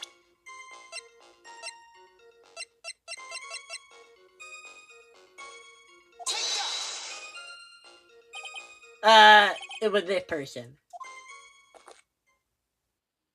Ha! That's like the plank you're trying to pull. Do you have any evidence that this person is the accomplice? Well, the aura this person has around them is... If you're gonna judge someone by their aura, you'd be right up there as suspect number 1. I say, hey, Tap Tom. I know you haven't made Ace Attorney 7, and I think you were trying really fucking hard to avoid releasing Ace Attorney 7 because you're worried. How could you not be? This is the 7th game of a major franchise. One that has a legacy that you have to live up to. And it's hard. It's hard to make a good game with so much history behind it. And if you want to avoid making Ace Attorney 7, here's something you could do. All you have to do is re-release Phoenix Wright Ace Attorney Trilogy again. But this time, you have it so that every time I try to do one of the games where I try to figure it out, if I push a person, give me unique dialogue. I want unique dialogue. When I name an accomplice and there isn't a good answer, give me unique dialogue for every person. I would fucking love that. I would adore that. I would adore it. Let me tell you that. If you thought me was obtaining security during the murder, then the mask, Shadar the mask in the picture has to be a fake. Then there really was an accomplice.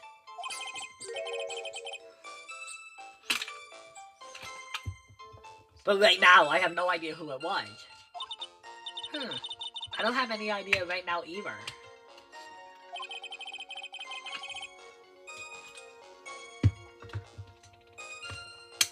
Baseless objections are just what this guy wants. There's gotta be another way, and I'm gonna find it.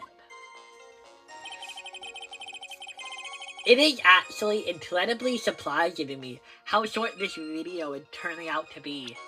I mean, I know we're not at the end, but I believe Adrian Andrews hired you at one point. That's right. That was over 20 days ago, if I'm not mistaken. You sent the calling card to Georgie Taylor 10 days before the heist. That would mean you sent out the card after you began your security walks, right? Indeed, there was no reason why I couldn't do both jobs at once. It was the perfect opportunity for me to steal my latest target. I see. You are truly evil, aren't you? Damn. The judge has a really low bar when it comes to evil. Darth Vader? Evil. Okay, well actually some people don't agree with the idea that Darth Vader is evil, but yet he blew up a planet. If that's not evil, I think you have too high a bar. Lord Voldemort is evil. The Joker, evil. Trying to find somebody else in, I think I already named 3 people. Emperor Palpatine, I guess. I haven't seen any Star Wars movie, by the way. But yeah, those people are really evil. Compared to those people, compared to, like, all of those people, Youth Acme is a fucking saint. So, yeah, to say that seducing an object is evil is kind of like, judge. You're a judge. There are rapists and murderers and pedophiles coming to you, aren't there? How is theft the most evil thing to you? Yes, evil is what I am. Damn, she's okay with the title too. Hey man, isn't there something odd about this? What, that she's okay with saying all of this? Detective Acme was always proud of his ace detective skills, right? But if the urn was stolen from Georgie Taylor, well, he was the only one watching it. He'd have no way to maintain a perfect ace detective persona. Well, Maya, I thought we already got rid of his perfect representation. You know, that's true. No, it isn't. Is it? No, she's saying that she's okay with using that representation as long as she has the math one. Right? A photograph contains no words. But in this one turned out to be my witness. So by photograph, you mean this piece of evidence here. Is that correct? Indeed it is. That it is. The very thing that proves I committed the crime. The very thing that proves you committed the crime. When you think about it, it is really odd. You say that almost as if you had taken this as if you had taken this picture on purpose. Objection. That is speculation, Your Honor. Your Honor, the witness merely said something. That did not mean that he took the picture on purpose. He was simply taught by the very camera he had set up. We all have days like that. Days when we are criminal and the thing that we set up actually proves that we did it. We all have days like that. Indeed.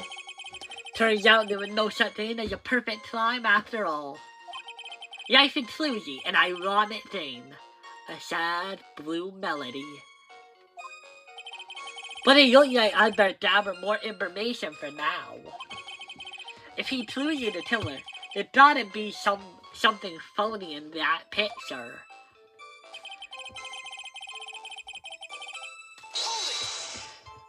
I need a brain reset. I've been doing too hardcore right now. About the camera that took this picture. Oh, come on now. It's all too clear what you're thinking. Huh? You think I altered the timestamp on the photograph, don't you? I'm afraid that's impossible. The camera was set up by Georgie Taylor, and on top of that, it was Georgie Taylor's staff that printed the picture's data. Unfortunately for the defense, there's no way the picture could have been altered. I see. I'd better find something else that could be suspicious. So, this alibi is fake? It has to be. Or he could have killed with a bullier that paid his security.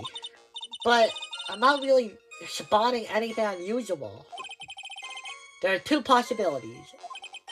Either Matt started the math, Either the math, the math in the photo is a fake, or the photo is selfish. Well, it probably is him. Just as I was dealing the earth, I matched the math. I would shut it. Just as I announced I would. I had more than enough time to prepare. It was pathetically easy job. A photo that contained no words, but it takes one turn out. I don't see anything really damning here, actually. Time to tablet, capture. Okay, I need to go back and I need to read all of these over again. But, 1 minute. Okay, so, sorry I got a call, but now I am back and time to do this shit. Oh, maybe one of these. Give me a minute. Hey, I have more than enough time to prepare. It was a pathetic easy job. A photo that contained no word, but it one turned out to be my witness. Okay, so let me see the picture. Okay.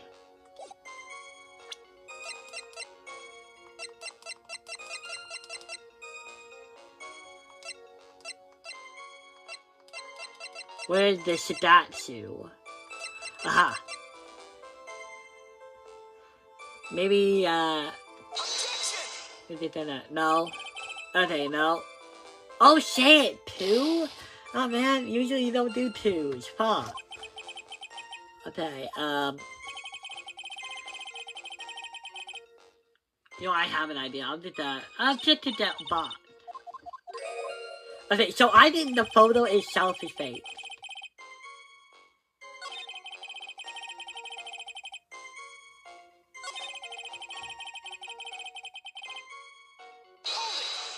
Oh, okay. Did I not hit this one? Yeah, this is a remedy. Shit, that correct? So I'm just trying to figure out like, what it should be. I'm not gonna...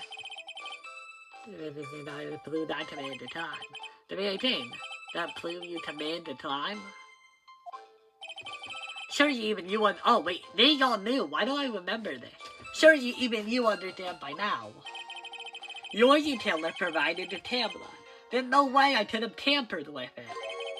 That means I could not have killed Tame Bullard. Yes, I had an accomplice.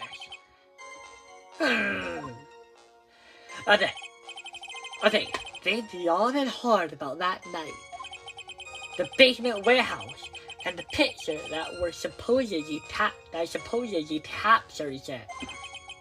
It's gotta be here somewhere. Isn't there something funny about...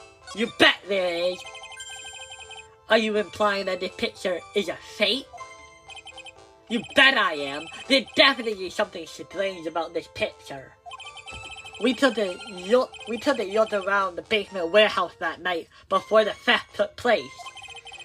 And there's something in this picture that doesn't match my memory of that night.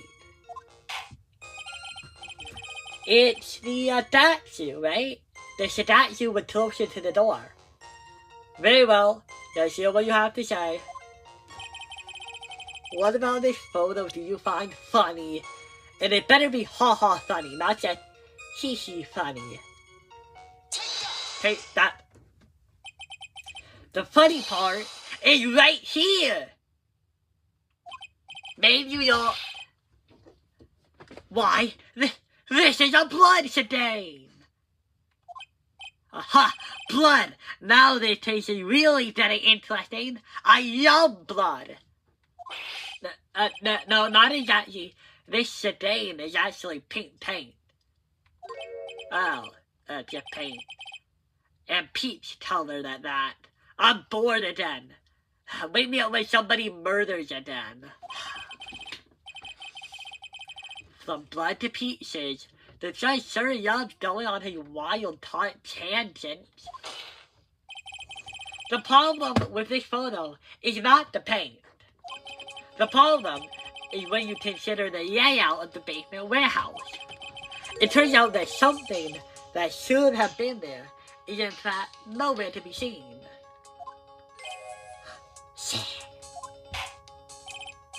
Well, Mr. Wright, what is supposed to be in the picture instead of the paint? The statue. That's obvious, right?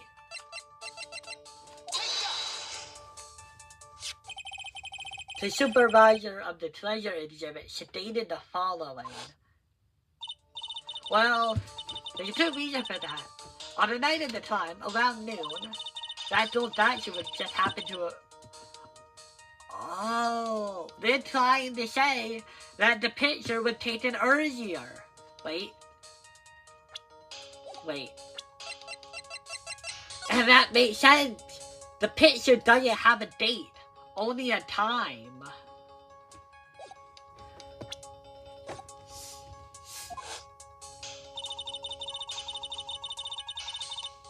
Yeah. I myself was there the night the theft took place and saw the statue in that spot. If the picture was truly taken on that night, then the statue should have been there. Objection. But when I went there the day after the theft, that statue of the old bad was sitting in the corner. Perhaps somehow it was put there accidentally. Your Honor, this statue is slightly larger than yourself and quite heavy, but not as heavy as yourself. It would take more than an accidental push to move it that distance. Ha! In that case, can you prove it? Can you give us the rhyme and the reason as to why the statue was moved that night? Can you do it, Matt? Ha! Never mind who moves it. The real question is, why did they move it? Well, Mr. Wright, I hope you are prepared with your answer. Now then, who was the one that moved the gold statue on the night of the crime? My dad. Your dad? Yeah, my dad named Dad. Oh, well, obviously it's not the math. I mean, it's you at me, we know that. It had to be. Who else would it be? The one who moved the statue is none other than you at me. You at me, so you did it, Phoenix? Well, now, Sir Lawyer, there you go again, off on one of your strange delusions. Mr. Wright, on what basis do you have for your strange delusions? It's very simple. The witness was the only one in the basement warehouse on that night. That is indeed very simple. However, why would I want to move a heavy gold statue? The reason for moving the gold statue, here where our battle really begins. Well, Mr. Wright, what reason did the witness have to move the statue?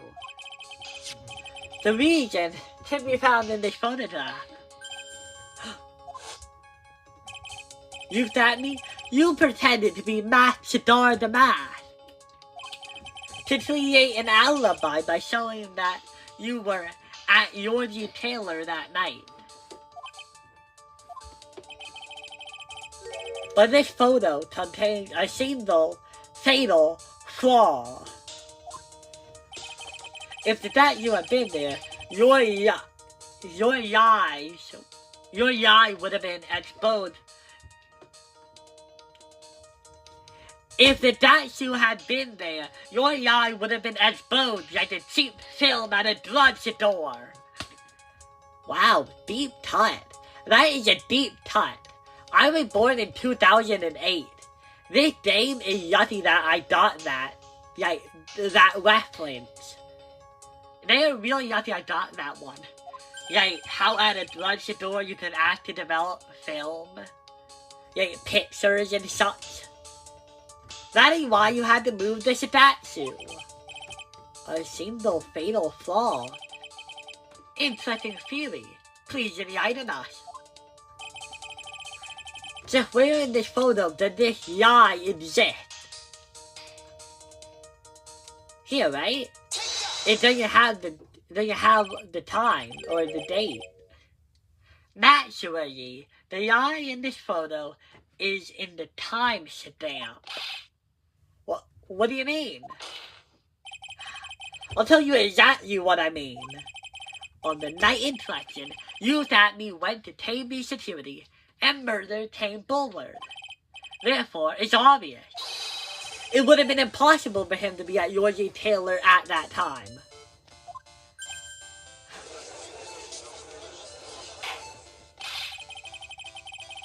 But what did that have to do with the statue being moved? Remember, if you will, Your Honor. When was the statue placed beside the basement warehouse door? Well, the statue would take it down to the warehouse on the day of the crime. It was placed there in order to cover up the paint.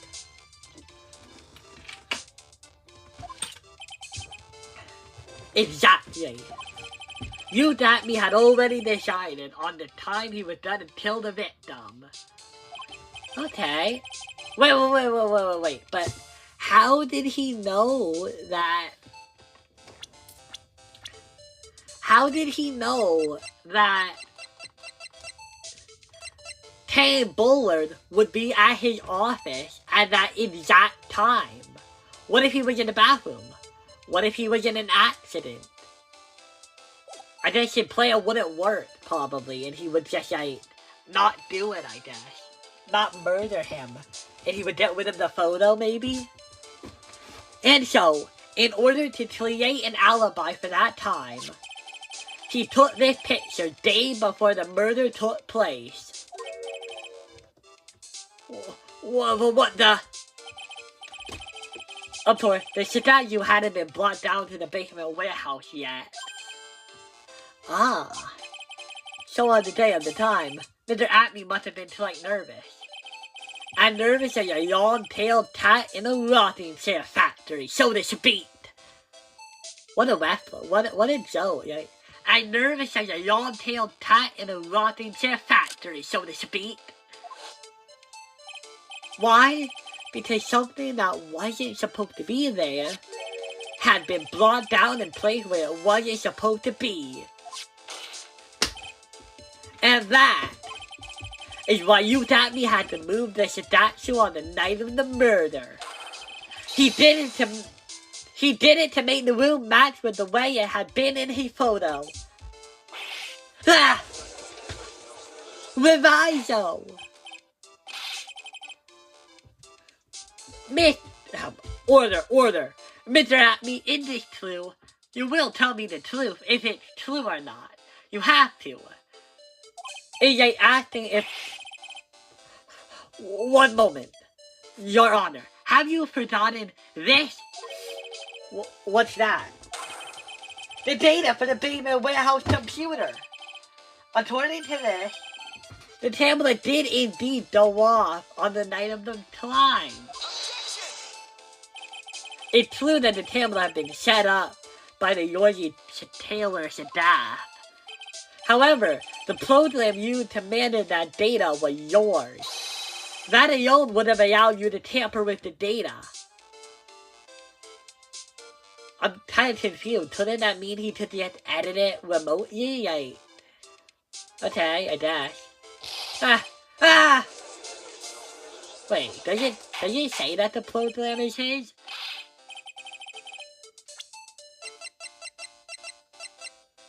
It doesn't. I guess I have to assume it does. It was. Order.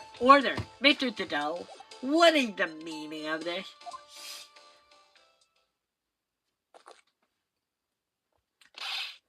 Trudeau, I warned you about making me wait. Now put that toffee down. My 11th cup. I promised to drink no more than 17 during a trial for my beloved. Which means I'm still good till the last drop. However, the defense has a very good point. A very good point. So what? We are all but travelers on a road of infinite points in time and space. Meaning, in fact, has infinite meaning everywhere. And thus, his meaning is, in the grand liminal scheme of the universe, Meaning, yes. I hope that wins me this argument, because if not, I have nothing else to go on. I think he got his points mixed up with his other points. So you say this photo was taken ahead of time, but a man cannot truly be ahead of time itself. So what the fuck are you talking about? And that it's actually moved in order to make it match. That's a very interesting idea. However, can you prove it, bitch?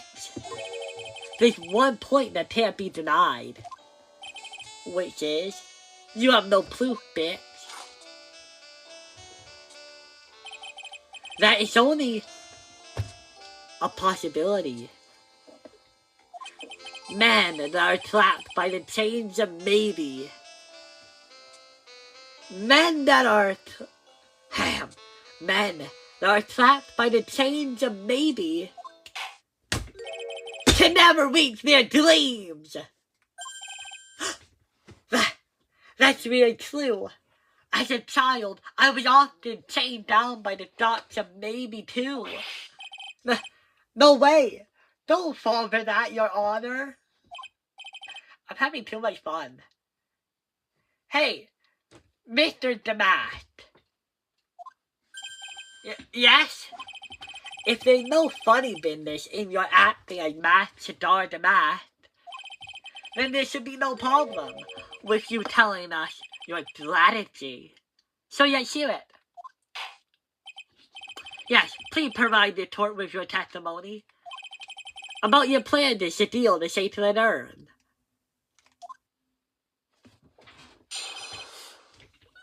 Witness testimony.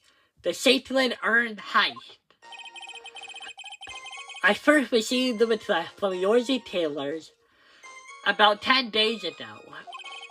The urn was placed in a box in Shavari. It was sent to the warehouse. Hence, I was actually unable to see the urn for myself until the day of the crime. I knew it was an extremely valuable... Hey man, you're already off to a bad start. It isn't valuable at all. So I sent my card 10 days beforehand. Then I handled security by myself to ensure that my crime would go smoothly.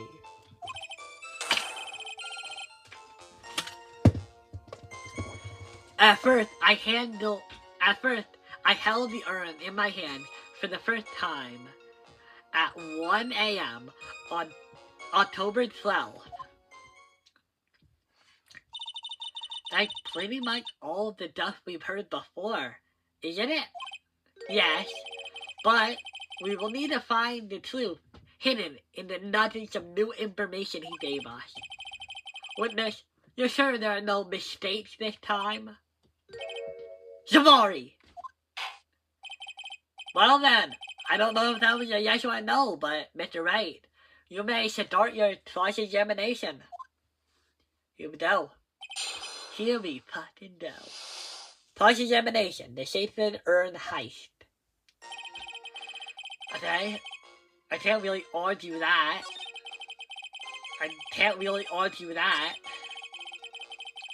I don't know about that.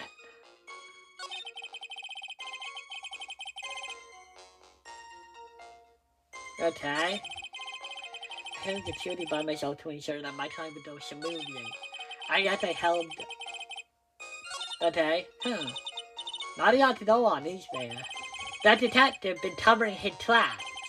There's only one thing we need to prove in this cross-examination. That he took this picture well before the actual night of the crime. Alright then, how do we do that? There's only one thing that me stated very clearly. That he never seen the herb before he stole it. We need to prove he's lying. Okay. I can do that. You were asked to guard the urn by Miss Adrian Andrews, is that right? Indeed, it seemed that they heard of my Yavartian reputation. Shabartling? Yavartling reputation. I see Miss Andrews is still attracting the weirdos. Damn. You better watch out too, Maya. Shh, ain't funny. You're replacing the bot, and boom, delivered. You mean this bot? Yes, that pathetic bot. Damn! Everybody be roasting on the bot Maya made. It must truly be an atrocious bot. And Lady Andrew was especially taken with that urn. And she wouldn't let anyone enter the storeroom. Not even me. Huh. Interesting new tidbit. That's important, isn't it? So, you're sure that you had never actually seen the urn before? Indeed, you may ask Lady Adrian. Lady Andrews. Lady Andrew to confirm for yourself. My security was focused entirely on the entrance to that warehouse. However, I, you at me, yet no information whatsoever slipped through my fingers.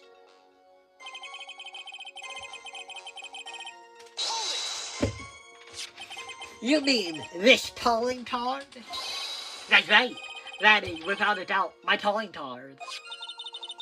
I guess Mr. DeWright didn't make this after. Maya, he did make it. This guy is a liar. Of course, because Acme knew about the emblem. Maybe the card authentic. Oh, you mean that card, right?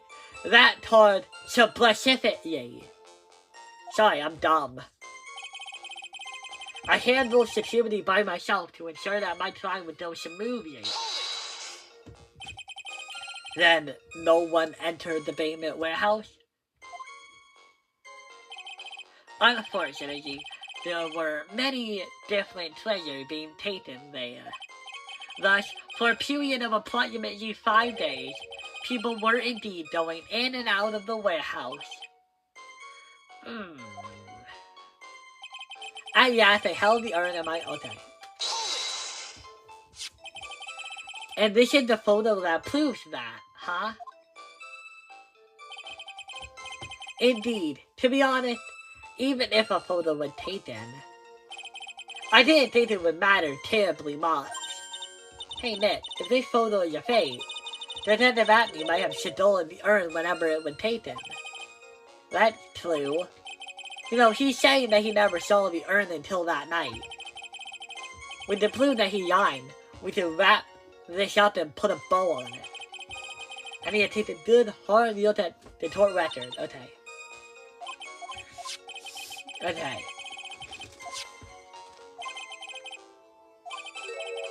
I've seen the urn beforehand. I was kind of hoping for like something obvious, like, oh, I never saw that blue urn beforehand. I don't know, something like that. I mean, I guess that's true. I guess they held the urn. I actually checked. Actually, I'm gonna try to thought.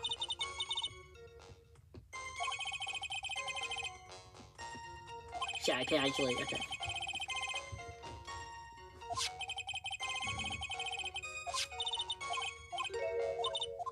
Okay, I'm gonna just have a look at like, what I need to look at.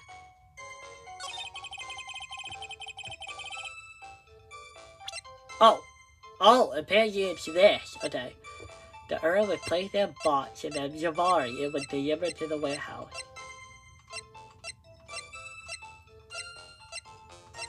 Okay, so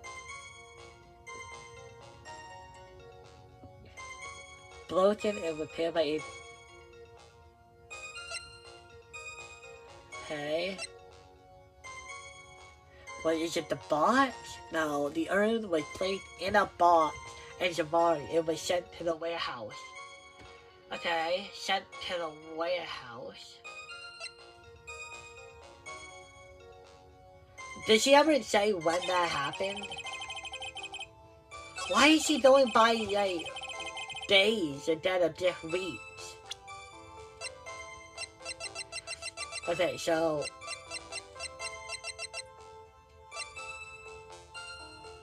place in its box. Blows it with the place in its box. The wooden box, and they say that I don't think it's that one. That just proves a point. Is it this? I'm gonna go here and gonna save. Then go here. Okay, let me try this.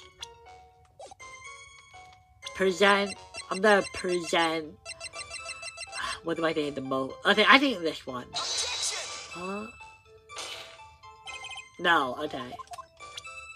Okay, yeah, no, Yod. Not that one. But okay, go in here. The, box. No, no, not it. Yod. Go here. I know it had to have been one of this. Oh, no, wow, okay.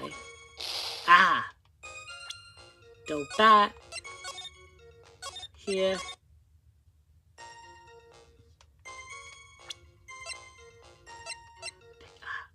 This.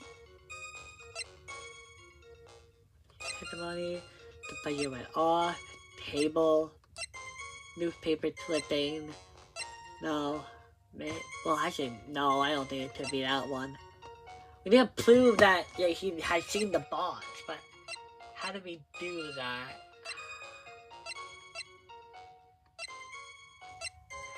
Okay,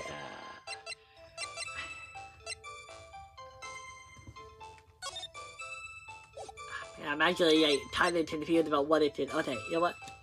I'll start here and then. Is it this? Really? It's this? How? Mr. Atme, if you really are math star the math, then you also wrote this talk. Oh my god, I'm an idiot. I am an idiot. I completely forgot that the calling card has fucking words in it. How did I fucking... I completely forgot that the calling card actually has words in it. I would just say, oh, there's a calling card, right? Like Sally the Tiller's cell card that doesn't have any data on it. But I completely forgot that the calling card had words in it. Done. Okay, the game got me. The game got my ass. Okay, it got me. Obviously, the game is about the speckled part, right? But of course, is there a problem with that calling card? Allow me to read a passage from the calling card that Matt Sadar the Math had written. Take good care of that speckled urn. Now, the speckled part here certainly refers to this pink pattern on the sacred urn. Yes, that is true. But so what? Truth be told, there's no way Math Star the Math could have known about this pattern. What do you mean? This pink shibboleth pattern on the urn is actually nothing more than paint stains. Paint stains?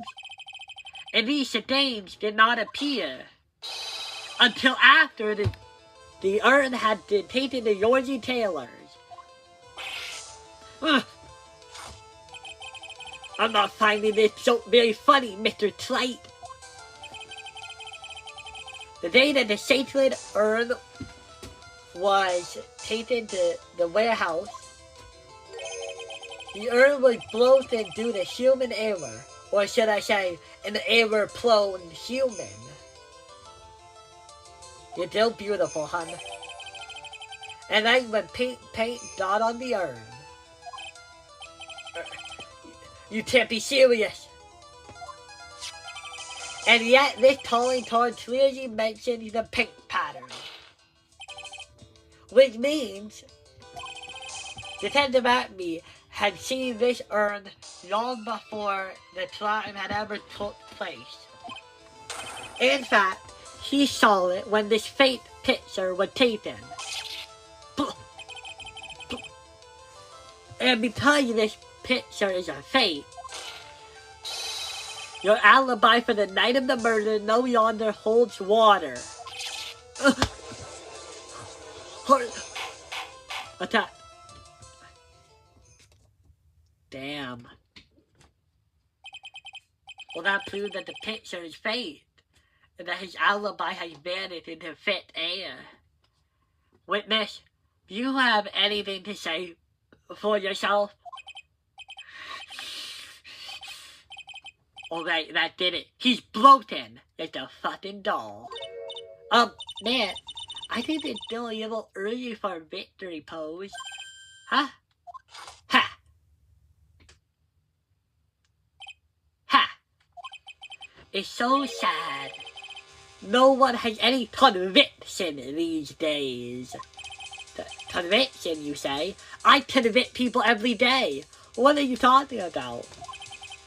Yesterday, we all decided ununanimously that this man was Matt Shadar the Math. Give me 1 minute, guys. 1 minute. Okay, everybody.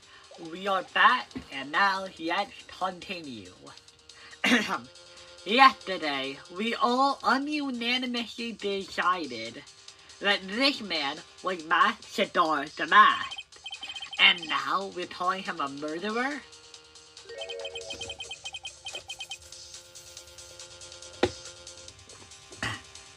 Don't you think we're being a tad fickle? That's a good point. Is it? I mean, it's an okay point, I guess. No way. Don't fall for that too, Your Honor. You say that you at me was the one who killed Tame Bullard. Then let me ask you this. Why would he do that?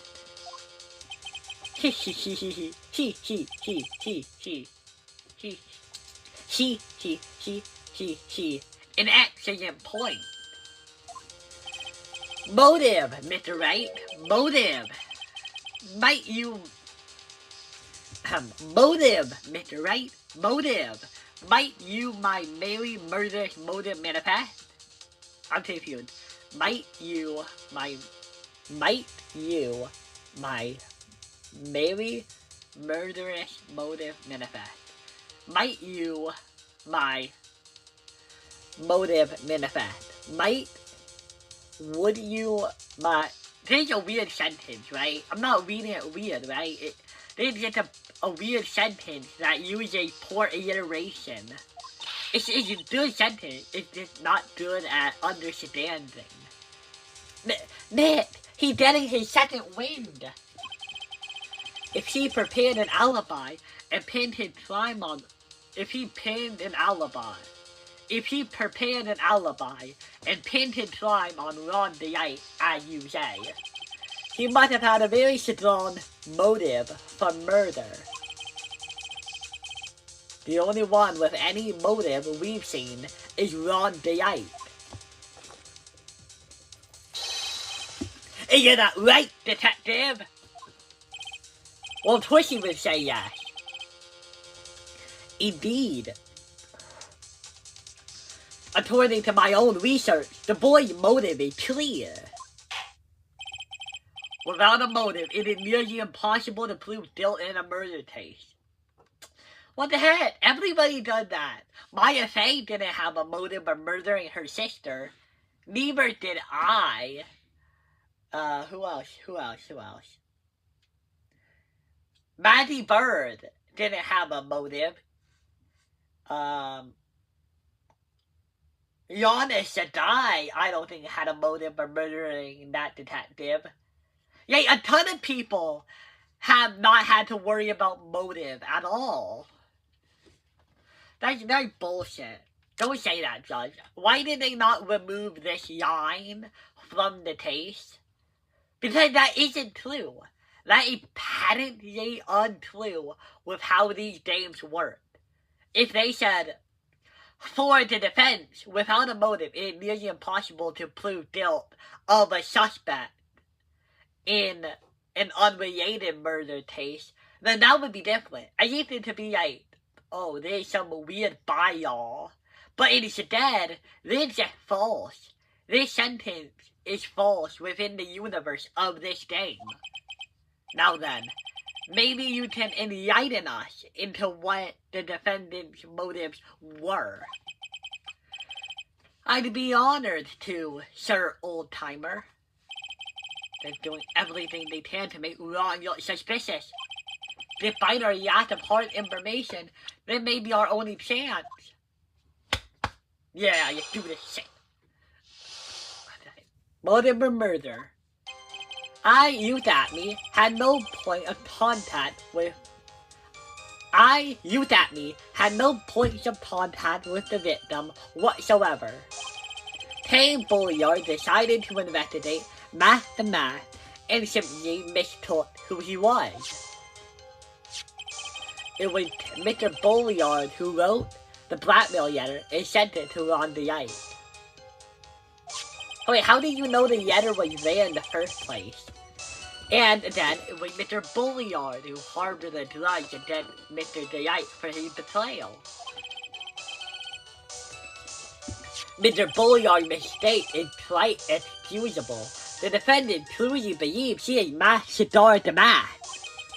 That is why Mr. Delight saw it fit to kill Tame Bulliard. Truly a tragedy.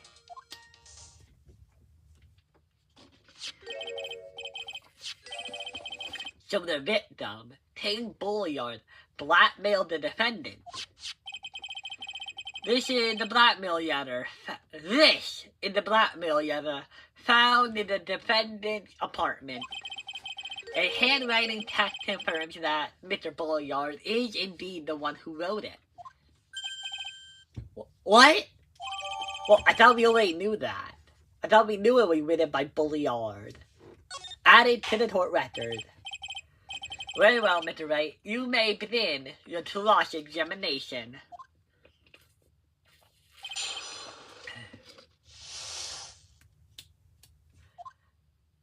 Okay, you got me, Handle. Did you? And who in the world is gonna prove that? I mean, it's not really up to him to prove a negative. It's up to us to prove a positive. If I say that there is no rainbow in the sky right now, you don't tell me to prove it. I tell you to prove that there is one. Oh, there's a teapot in orbit? The person who says that has to prove it. I don't have to prove that there isn't one. I will. Damn! He will! He will! But I didn't think anyone would take that up on the offer. After doing a thorough background check of Detective Atme and Tame Bulliard, we were unable to find any links between them. It's all in the report. Perhaps they were connected through their work. They were both involved in security. Not really. One of them is a private eye. The other is is the CEO of a massive security company. Quite different types of security. Nope. That was blunt. Well, yeah, they never had any interactions that, are notable, or at all. In any case, the only one with a motive was Mr. Delight.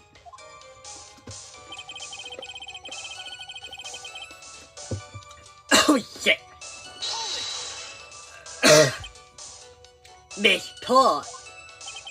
That's right, Miss Todd. From the Old Norse mitata, meaning to take air in.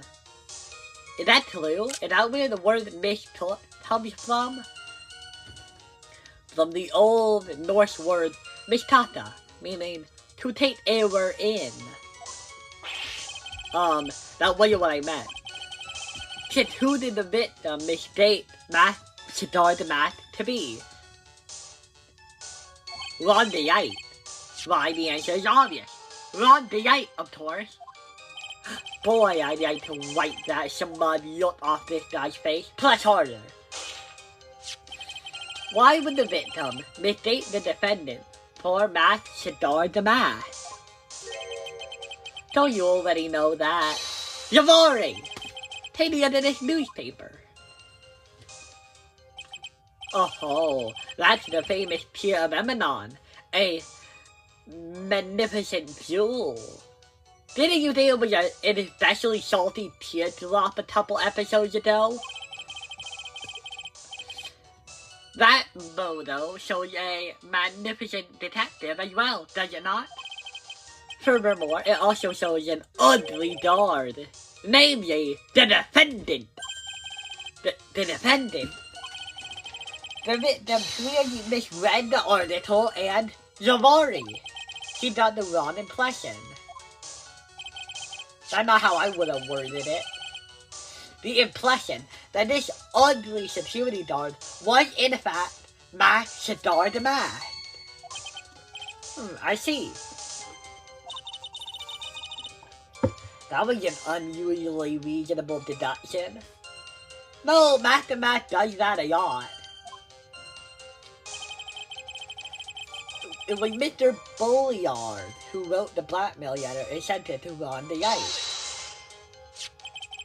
I should probably rewrite that somehow. Okay, you mean this blackmail letter right here? It says blame $50,000. And the handwriting is, without a doubt, the victim? There's no mistake. We have an official report to prove it. But I don't see any addressee on this letter. An addressee? This letter was discovered in Ron the Wright's apartment. And Ron the Wright did show up at the designated time and place. The fact that there is no addressee is irrelevant. I wonder. What's up, Nick? I did have a thought. What if that blackmail letter wasn't meant for Mr. DeWright? Whoa. Do you have any evidence of that? Let me check. It's this one, right? If you don't want your true identity revealed to the world, come to KB Security at 1 a.m. on October 12th and claim $50,000. If you don't, I'll take that red diamond you received the other day instead. Wait a minute! Red diamond! Oh my god. Red diamond on your finger! Well, everyone, are you quite satisfied? No, I'm not. And then it was Mr. Bully. Wait, can I do that one? I wonder if I can. No, I'm gonna go through all of them and then do my idea. What do you mean by that? Oh my, I was certain you were already aware. Zavari! KB Security has a lot of security info on all sorts of companies. And since I was a security team chief, I stole data from the company. Wait, how do you know that? Didn't that happen? Didn't that happen while you were in your own trial? How would you know that? Hank Bulliard had yet to forgive young Mr. DeWright, which is why he sent him that letter upon mistakenly believing he was the thief. Here's a file we discovered in Hank Bulliard's office. Evident that Mr. Bulliard was receiving money through blackmail. However, isn't this a bit odd? Why did the defendant pay Mr. Bulliard the money, even though he wasn't actually Shadar the Mask? Yeah, that's a good point, actually. Why would the defendant pay money? On that point, there's an unfortunate bit of chance. What do you mean? Wait. Oh, he actually, okay, yeah, that's your point. Do you really think that story is gonna hold up? It will. Everybody in here not that bright. That assertion is not merely my own, I'm afraid. What do you mean? It also belongs to someone else? I have here a memo from Ron DeYite's wife, Desiree DeYite. Shit. Ronnie thinks she's Master Math. Don't you feel sorry for him? Please don't think too badly of him. Yeah, no, that's pretty good proof. Pretty good proof. From the wife, too. Ha! Well, Mr. Wright. Was she trying to act like Mr. Wright just now? Oh, she was? How would I do that? I don't know, like... Oh, well, I can't. I can't even do one voice. I cannot do one voice trying to do another voice. My voice is incapable of that. I don't even have a voice for either one of them. I just make the dough kind of deepish. I thought he was actually pretty convincing. Yeah, if all I see was in the room with us.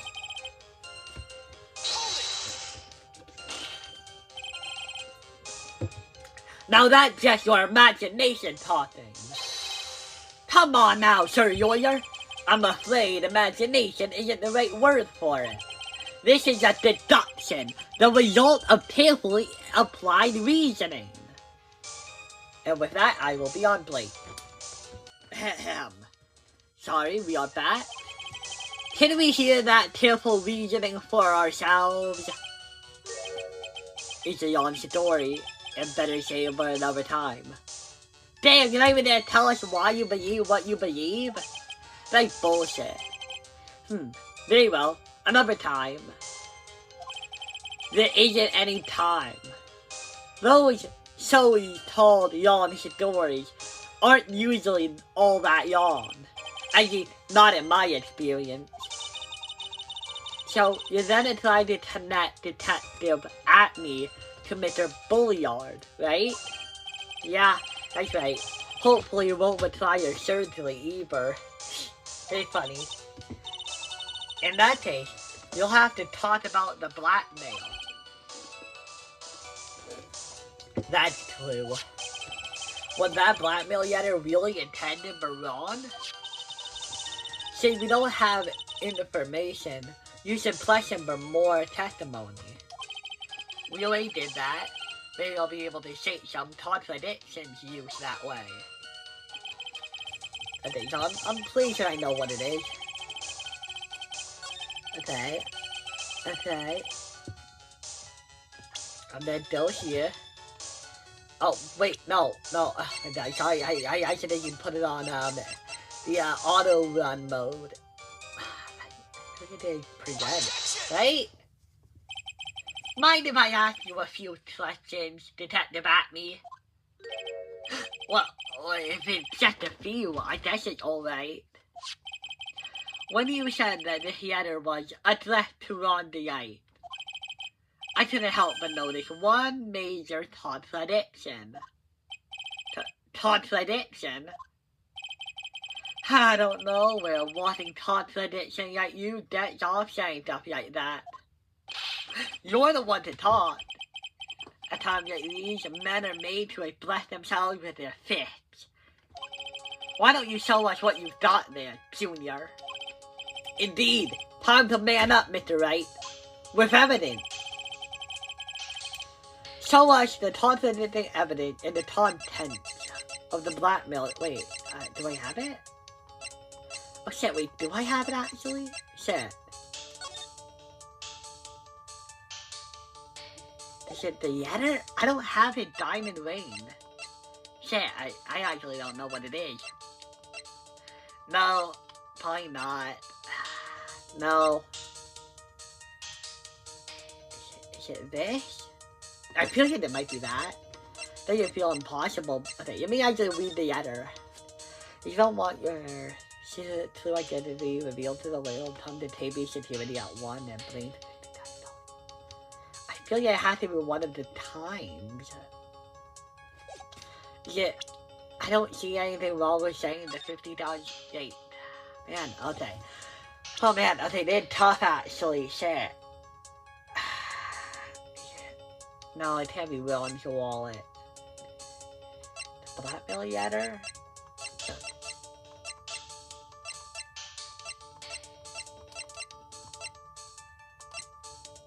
Okay. Is it this? Hey, well, no, that doesn't even feel like a touch addiction.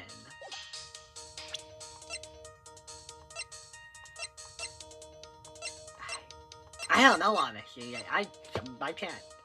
Okay, I'm gonna try to see what page it's on. Oh! Okay, so, it's on this page, maybe? No. No. Wait, what? I think you mean 1-2 pot. Oh. I thought we had him there. I thought we were there. No, wait. This is what I mean. But no, I just yawned. Oh. God. Ow. I felt that punch, Your Honor. Okay. Okay. Anyway, you try reading the blackmail letter one more time. I am. I'm reading it. I read it. I tried.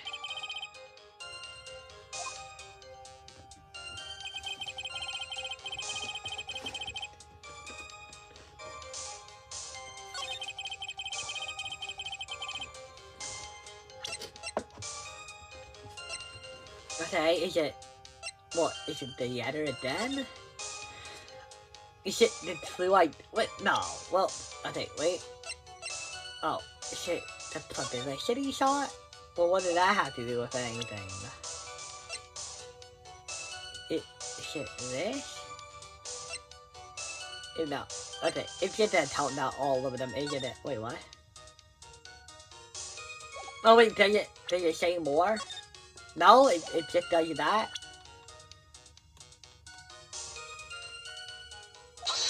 Really, it's that. Okay, then this newspaper clip. Oh, is it the fact that it's a blue one and the... Okay, well, I'm an idiot. It contains a picture of the pure Emanon with the stolen fuel. What about it? The problem is the fuel's color. Color? I'm not much for discussing color myself. These goggles I'm wearing made everything red. You see, it may look high-tech, but I literally just put on snow goggles and painted them red. It's red glass, guys, that's it. Pack it up. According to the clipping, the color of the stolen fuel was blue. However, in the blackmail letter, a totally different fuel is mentioned. I'll take that red diamond you received the other day.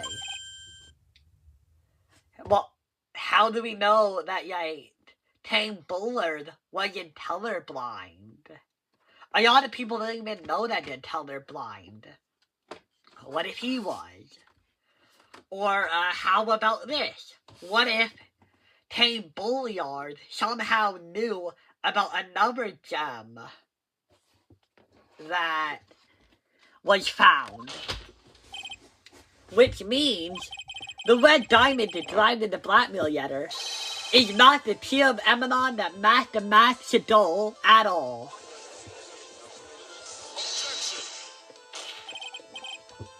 And your point is, Mr. Wright? So you are trying to say that this blackmail letter was intended by someone else? Is that what you're trying to say? Right, Wright?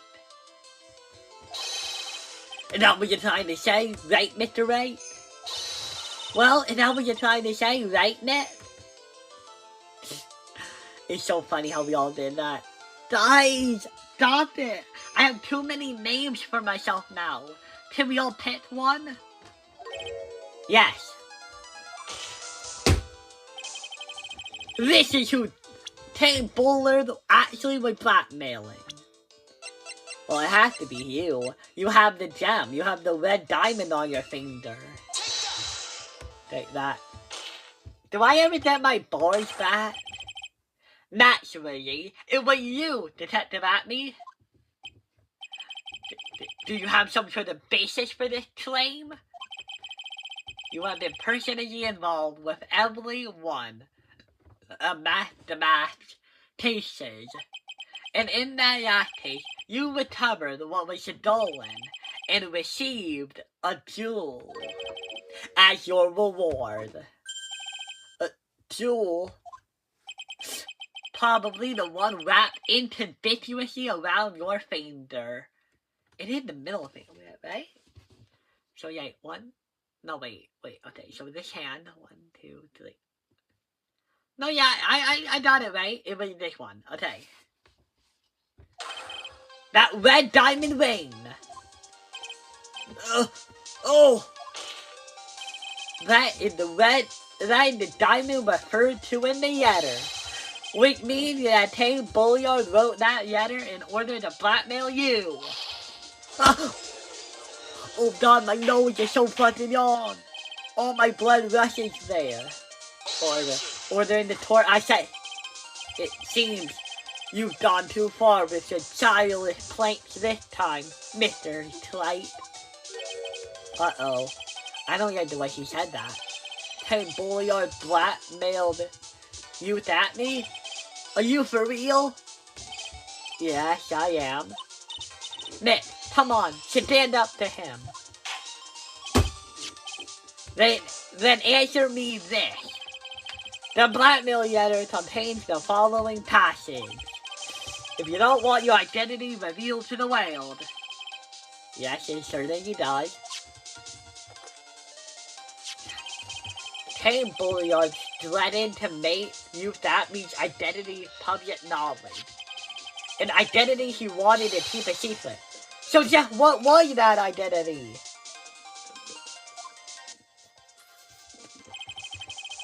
Atney killed Tame Bullard because he was afraid of his secret becoming known. What was the identity he wanted to keep secret? This is what it all comes down to, Nick. The identity that you and Atney so desperately wanted to keep secret was...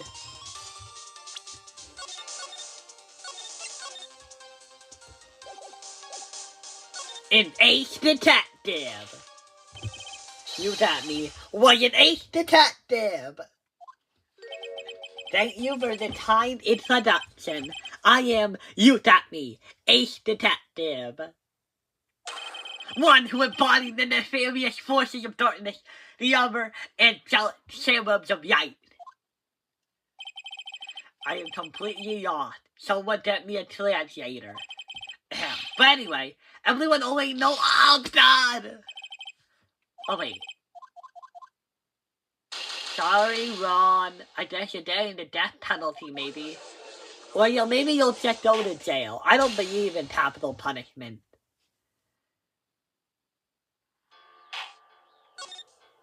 Yeah, continue? Oh. I don't like how it doesn't give you your full bar back after you die. You taught me what you match the door to match. Oh shit, nobody even said what? Like my line. What's that supposed to mean? Like my line too. Listen up, you. This is what you've been saying up to this point. The witness pretended to be mastermind in order to pin the murder on the defendant. In which case, you want to insist up until and beyond the day you die that Ronnie was in fact matched door to match. I must say, this sudden change of heart doesn't reflect well on you. Oh, well, I'm having a heart attack. Well, I'm dead.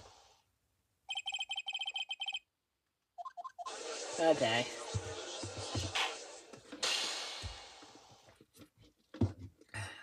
So I heard that there are 3D games. I wonder if the audience in the 3D games have more detailed faces than in this game. Okay, blackmailer. You got me. was a blackmailer. He mailed black people letters? Hey now, isn't that a little different than what you've been saying?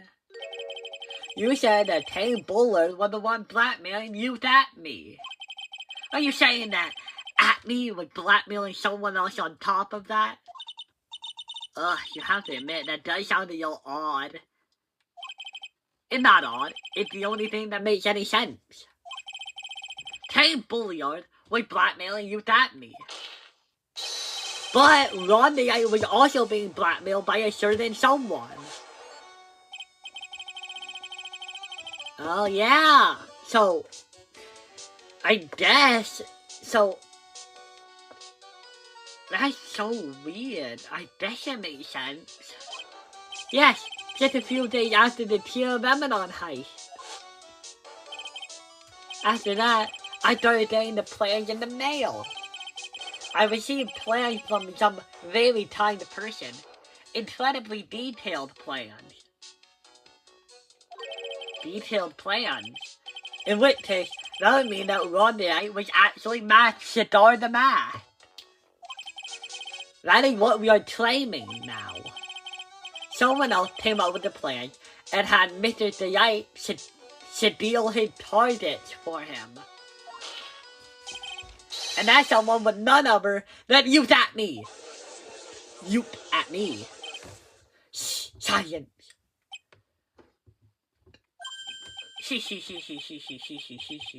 Now I see. It is all becoming clear to me. What is? When you were engaged to duel, you received the same report card every year.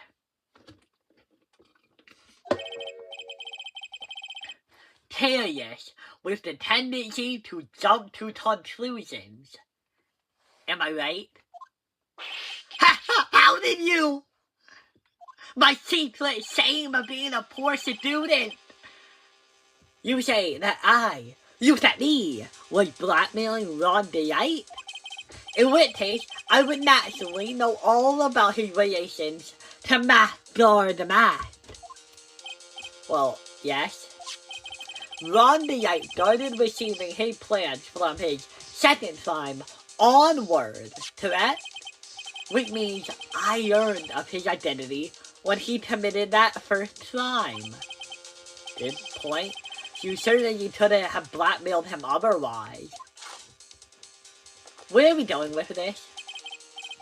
In that case, let's see some hot, bitter evidence.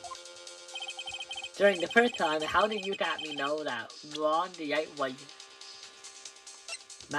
Shadar the Mask? Well, because of the trash can. Right? Because of the costume. Do we have the costume? We don't have the costume, so like, what is it? Because like, where's the newspaper clipping again? I really don't like how this isn't actually having a lot of words. He knew because he saw the costume in the garbage, right? At least that's what I believe. I'm not gonna use it. Wait, can I say? Oh fuck, I can't save. God damn it. Oh my god. Okay, what? This? Oh, it's this one? Oh, okay. I didn't. I see it. See what? When you were in grade school, you received the same report card every year. Get into lots of mischief, trying to be the center of attention. What do you mean?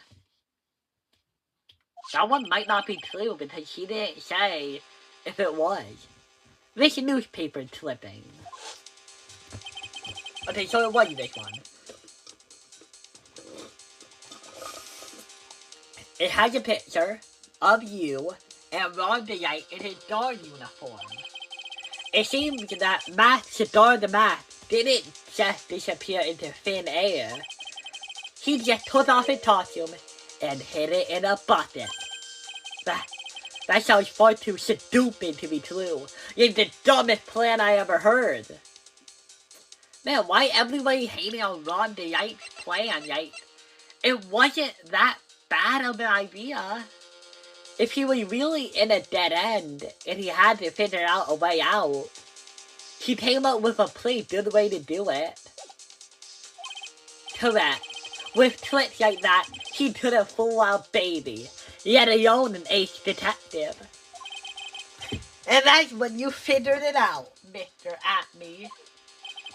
That's when you learned that under his mask, Ron Mask Acme was really something else. Wasn't he supposed to be Master Mask?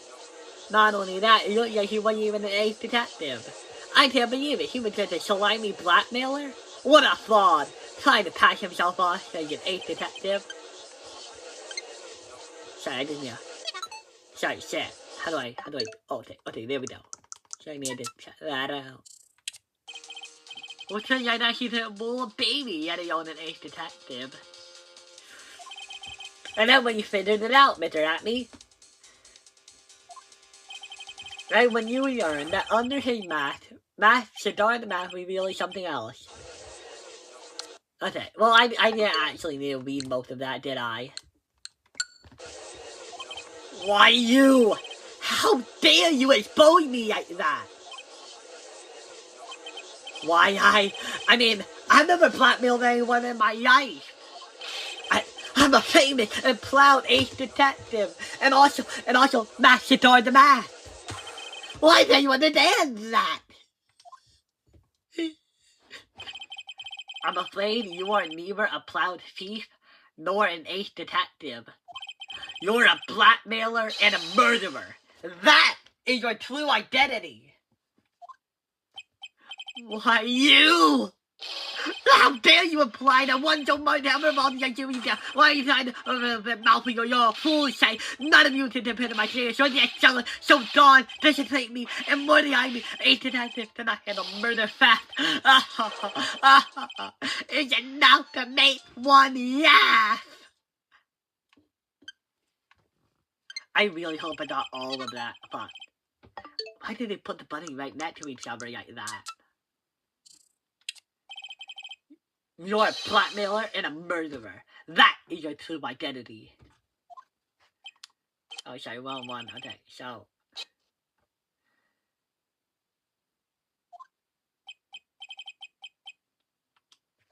Why? Why you? How dare you even dare to imply that one as smart and capable as I could ever fall to such low depths? Why not try doing something yourselves with those big mouths of yours? You're really fools. I say, none of you can even compare to my genius. You're all just jealous. So go on, desecrate me. Commemorate me. There's nothing the great ace detective cannot handle. Blackmail, murder, threat, all get away with all of it. Ha ha ha ha ha ha! It's enough to make one laugh. Can we talk about how insane he is? Fucking insane. But yeah, you go back to here right now. Fuck, I need a pee, but there's... Oh, I need the room. Wait, fuck.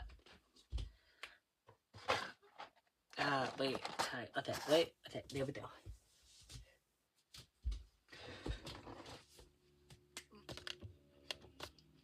Okay, God, you will do this so many stripes in this video. Never have soda, but...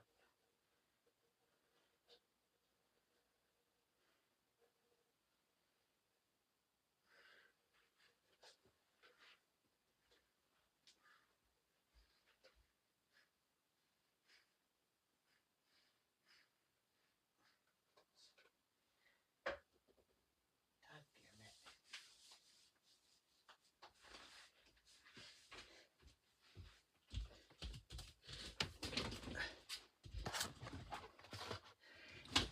it would seem that we've finally arrived at the real answer. That was quite the performance by Mr. Atney and Matthew Mendoza, who did a pretty good job acting insane. Please prepare a cell for Mr. Atney. Oh shit, he's coming back? I thought you would dim up by now.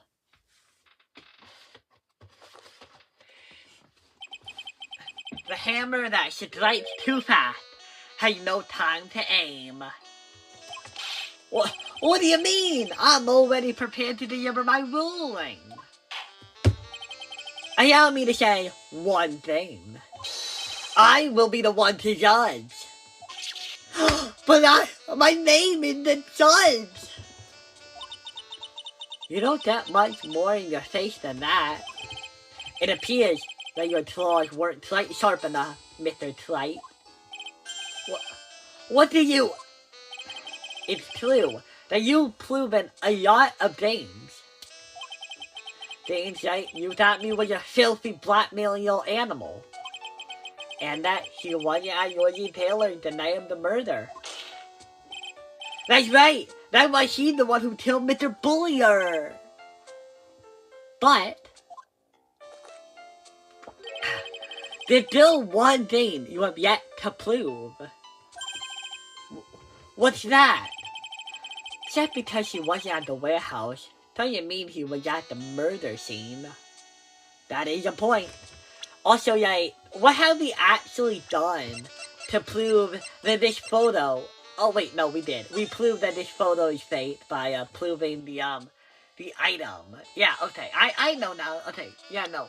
We did prove that one was fake. Just because he wasn't at the warehouse doesn't mean he was at the murder scene.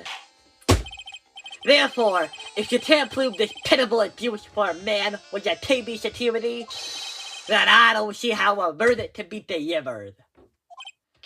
No way! Order in the tort. Well, Mr. Wright? This is it. The final round. I've gotta prove that Mr. Atney was at Mr. Bullion's office on the night of the murder. But can you really prove that?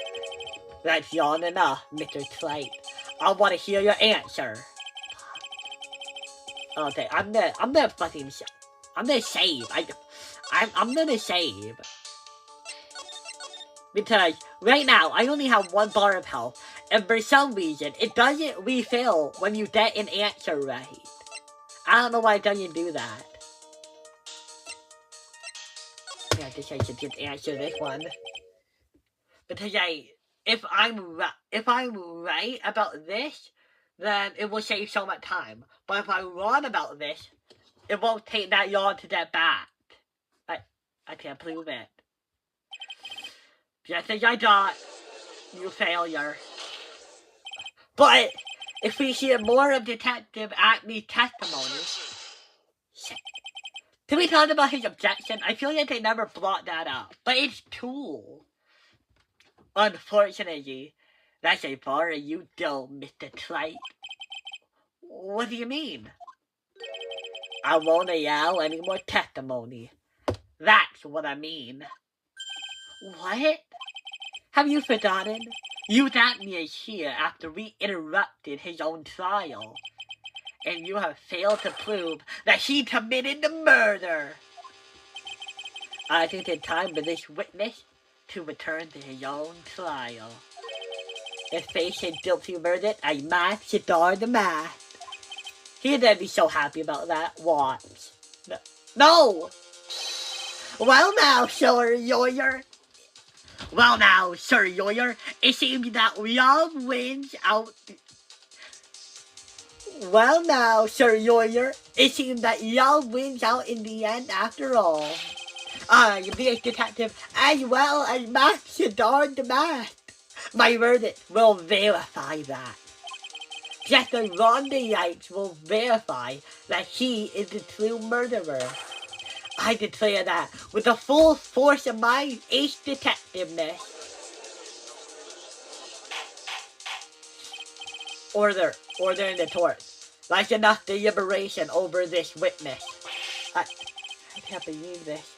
At this rate, Ron is... Don't give up now, Nick. We still have tomorrow. We can look for more evidence, and by then, it will be too late. Huh? Why? Because double jeopardy. One of the most basic rules in any tour de law. Double jeopardy? Like the game show, but better? I never heard of that. Should a defendant be tried and found innocent in tort, that defendant cannot be tried again for the same crime. This is a fundamental rule of all tort, and it applies to this witness as much as it applies to any other. Mr. Atney will be found guilty in a matter of minutes. Guilty as masked de masked, which means he will be innocent as far as the murder of Tim Bullard is concerned. No way. The fact that you were unable to prove Mr. Atney's guilt of the crime here means that he will never again be tried as Tim Bullard's murderer. Okay, but this case isn't for him. This case is for... This case is for...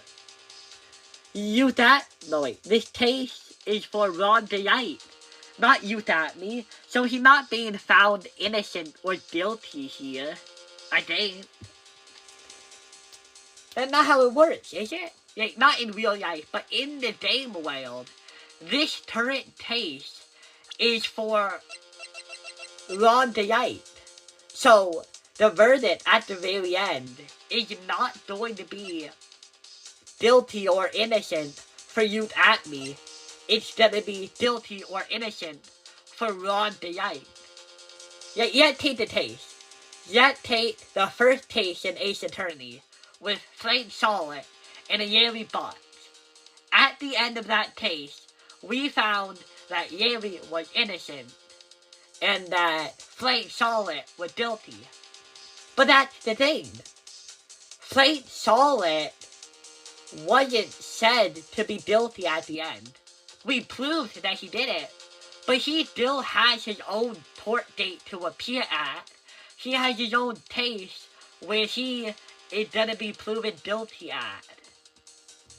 This current case isn't about Ron Wright. So, the double jeopardy apply right now? It shouldn't, because we're not doing anything to him. There would be a later case to prove if he is or isn't after this. What? How did I not know about the rule? I went to y'all school. I think I did. Well, actually, I don't remember any. Oh, shit. Now there's nothing I could possibly do to win. Even if Ron is proclaimed to be innocent, the real killer, Youth Atney, will go free. No, he won't. Won't he go to jail? Yeah, he'll go free of murder, but he still gonna go to jail. And unless Youth Atney is a chronic murderer, he only murdered somebody who was blackmailing him. So he's probably not gonna do it again. And besides, our victim isn't really innocent either. Our victim was a blackmailer too. So it's not like he was killing an innocent man either. They were all guilty of something. So Youth Atney's plan right now, his best plan would be to be found guilty of being masked to masked. And that is still going to have jail time. So, even if Ron is free, that's what we want. We want him to be free. So, Phoenix, it isn't your job to make sure that Youth Atney is put in jail for the right crime. Your job is to help Ron Wright get out of here. That's your job right now. You have cross-examined every statement the witness has made here today.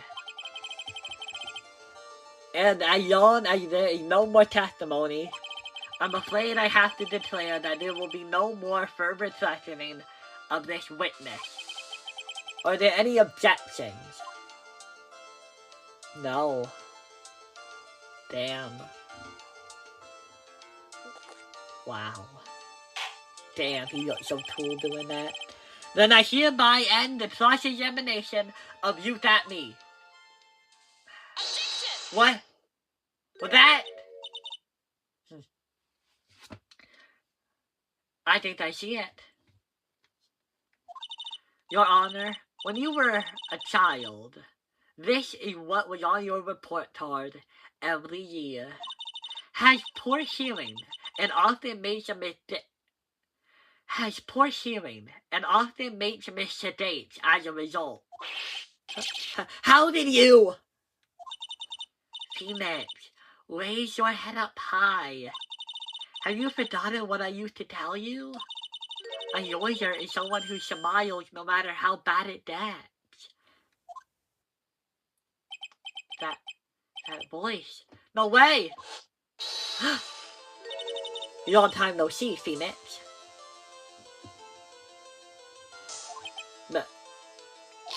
Mia! Just as enchanting as always. This is the true power of the time channeling technique. I know that it's really Maya who's standing before me. But right now, she's my mentor, Mia Fey. If you guys haven't played the first game, why are you here? Why did you play this game and then go to the final game and not play the other two? Get out of here, man. Play the first game. It tells you everything you need to know.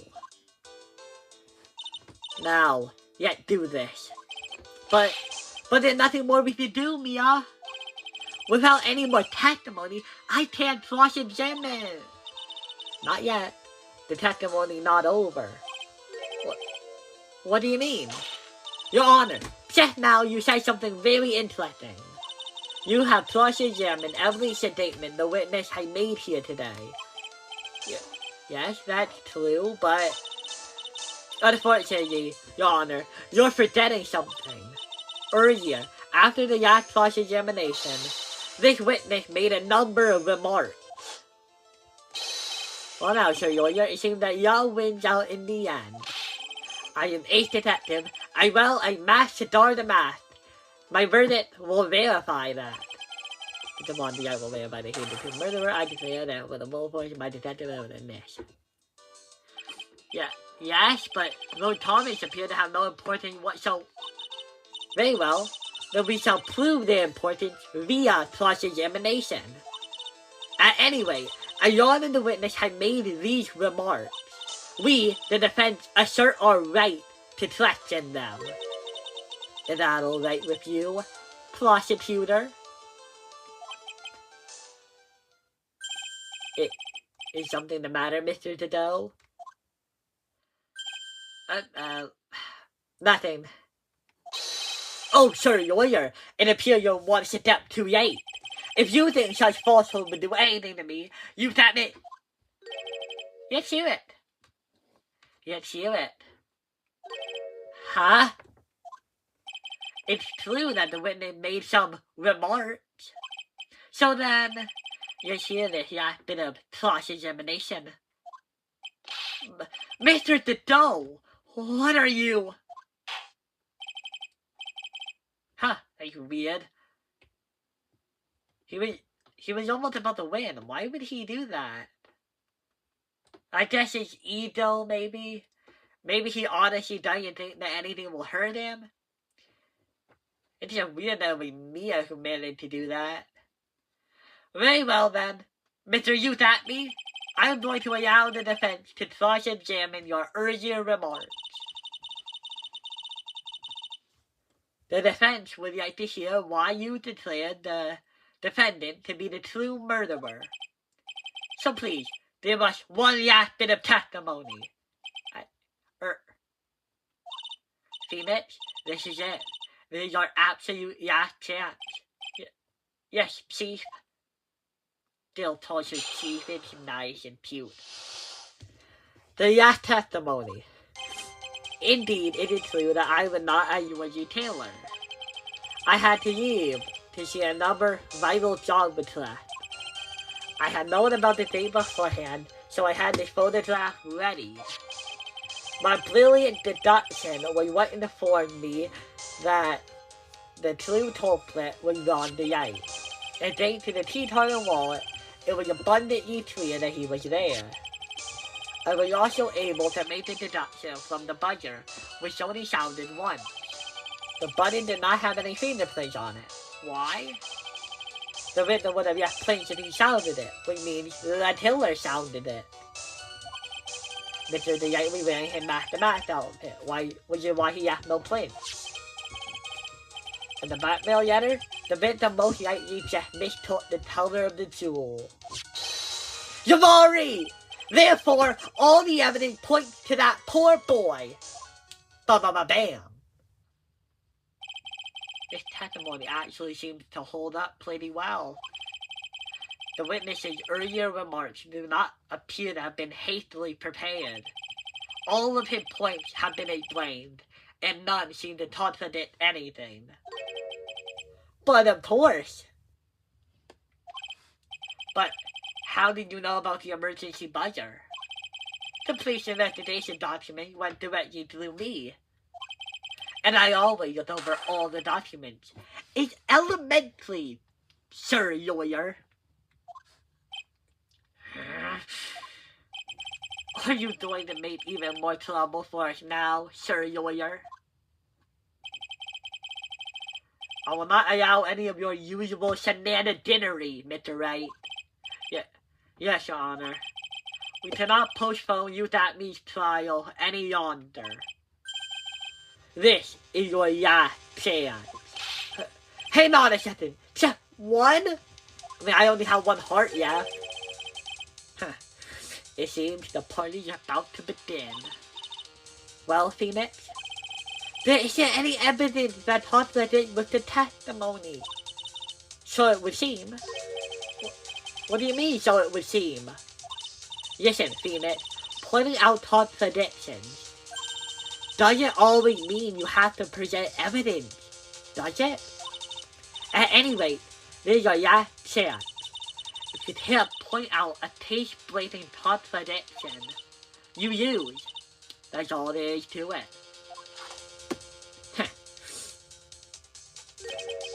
Top number 17. The last one.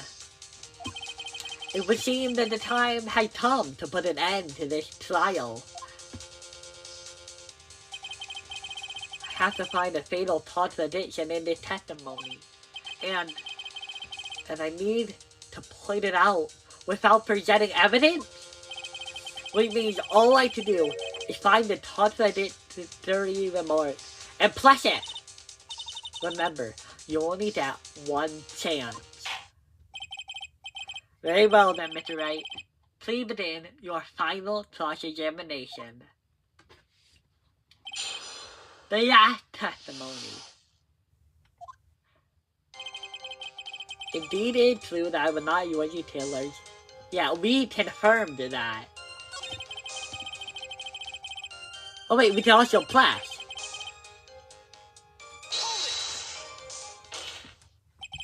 Mr. Oh shit. Fuck. Oh god damn it. Oh shit. Fuck. God damn it. Fucking god. Okay. God damn it. Am I gonna have to restart from the earlier checkpoint I had? Oh my god. Please don't make me. Oh, okay, well it saved. It did save though. Where did it save me at?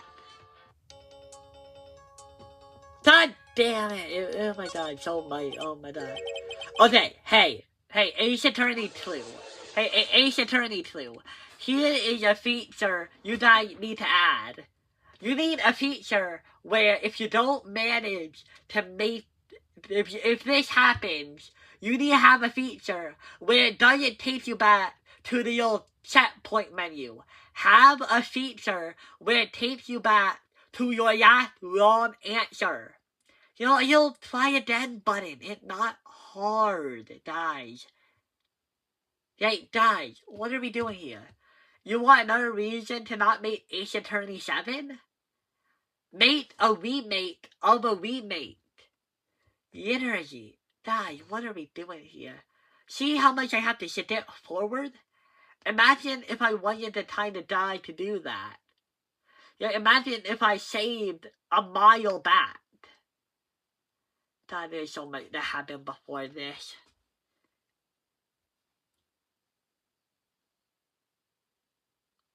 See, there's so much that happened before this. Huh? Okay. Just give me a minute. Ugh, hate this chair, let me tell you. Okay, I didn't tell you so many of these. Okay. So, the testimony actually holds up pretty well. How do you know the emergency budget is elementary? Are you there maybe some more trouble for us? This should point out that you mean you don't have to do that.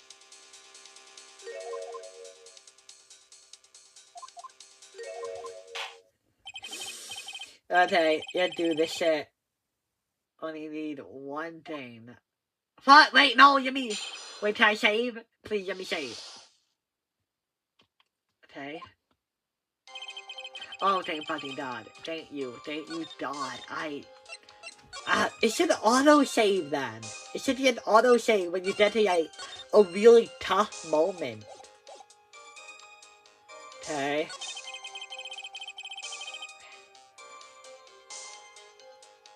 Wait, can I present? Okay, I can't really flash anything. I had known about the date beforehand, so... Okay, so why do you have the photograph ready? Okay, you had the photograph ready so you could prove that you were there and match the door to match? That's confusing. Okay. Yeah, I played the obvious. One. The victim did not have any fingerprints on it. Why? The victim would have the explanation he sounded it when the killer sounded it. Or that he hit the button with the back of his hand. Or his shirt. Or his clothing. You know, like, if I am sitting in my chair and the button behind me, maybe I'm gonna do this. Maybe I'm gonna hit the wall like this, maybe. You know, make it easier instead of having to turn around and hit it. Okay, so that makes sense. Mr. VA was wearing his mask outfit why he has no prints. How would you know that? Okay, the blackmail letter. Okay, well that feels dumb, but I can't really, like, can't say it contradicts anything. Javard, therefore all the evidence points to that purple. Yeah, maybe the only thing I have to nail him somewhere that if you contradiction, I gotta find it. As far as I can see, there's no evidence that contradicts his testimony. All you can do is press him, and you only get one shot. Okay. I really don't think the first couple ones are gonna leave any evidence. Why would you do this? But no, he's using the evidence though, like, he says, oh, the photograph. So if I press it, that's probably not gonna do anything, because he's using our evidence against us, kind of. That is really just a filler statement. He's using the evidence on that one too. Can I check out the evidence? So much here, but... Wait, what did this say? Okay. But did not have any fingerprints on it. Why? I mean, what do we think happened? reading that Atme is the murderer, and that he hit the button.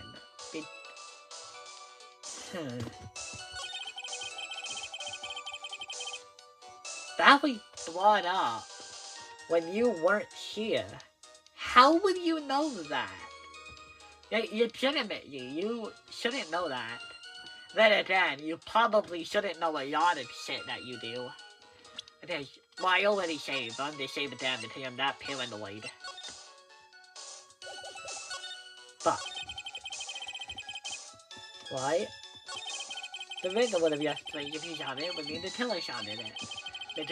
Okay, so... Please. Oh, Mr. Atme. Oh, goddammit. About this remark. Fuck. You should build a... Oh my god damn it. Wait, what? I'm afraid you're the one who should build the dough. What? Mr. Atme, it seems you finally admitted that you were in the CEO's office on the night of the murder. How can you say that? Let's review your testimony, shall we, Mr. Atme? The button did not have any fingerprints on it. Why? Mr. Wright was wearing his math outfit. Is that correct? Indeed. That is what I said. My deductions are absolutely foolproof. Indeed. That's what I said. My deductions are absolutely foolproof. Ha! More than your deductions prove you're a fool. I yelled that line. That was beautiful. That was a beautiful line. More like your deductions prove you're a fool. I'm sorry? Whatever do you mean? For some reason, I'm starting to get really thirsty. Probably because of all the toffee I drank. When exactly did we learn the fact that Ron the Wright was dressed up as Matador the Mask when he went to the scene of the crime? That was, it was just a few hours ago. Back when my 6th cup of coffee was looking back at me with a cold stare. I remember that. Huh? Oh, did I forget to mention it before? I'm sorry. I just never had a chance to mention it up until now. That's right. The defendant had yet to tell anyone else this fact until this morning. Therefore, the only people who should know are those who have been watching this trial. Do you understand now, Detective Atme? There is no way you should have known about that.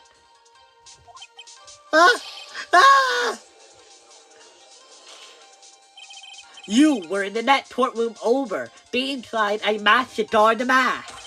So then, enlightening us, how did you know about that piece of information? Well... Come on, this detective must have known about it. He probably had plenty of chances to find out beforehand. That's not an answer. That's not a good reason. What are the chances? And it is those chances I wanted to discuss next. That night, Ron the Wright was wearing his Matador the Mask outfit. There is one, and only one way, for Detective Atme to have found that out. One way, you say? Please recall, if you will, Mr. Wright's testimony. When I entered the office, there was a suspicious shadow there. It was him all along! For a second, my client witnessed the real killer. But Mr. Wright never actually saw his attacker. So then, there's no way to tell whether or not the real killer was you at me. It is with that statement that I'll turn this case on its head. This whole thing is then turned about for us. Just what are you implying? Mr. DeYite saw the real killer, correct? Now if you turn that statement around, the real killer saw Mr. DeYite. It stands to reason that the real killer had also seen Ron DeYite. Impossible.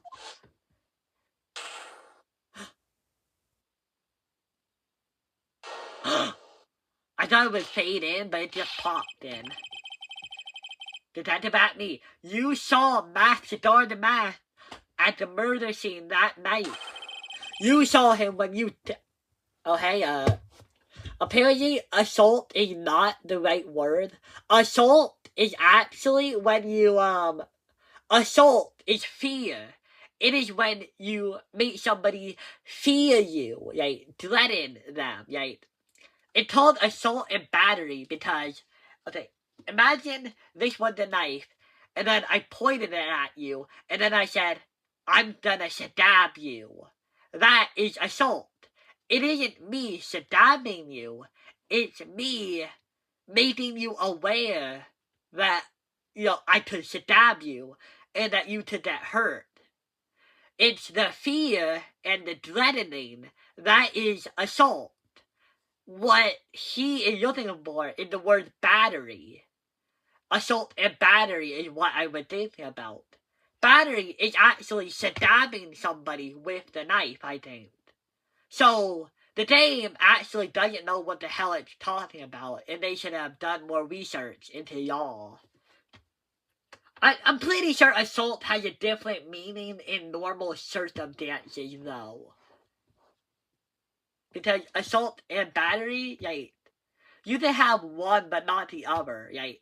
If I stabbed you from behind and you had no idea it was gonna happen, I did not assault you. It's not assault and battery. That's just battery. You didn't know. That was the only way you could have known what Ron was wearing.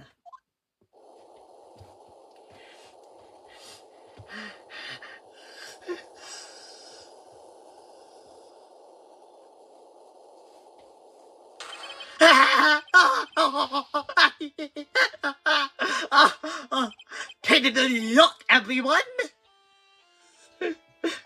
Unable to find a rival worthy of my genius, I was forced to create one by myself. Here I am, the Transit Clown! That's the same line you did yesterday. But I think there's a little more meaning behind it now.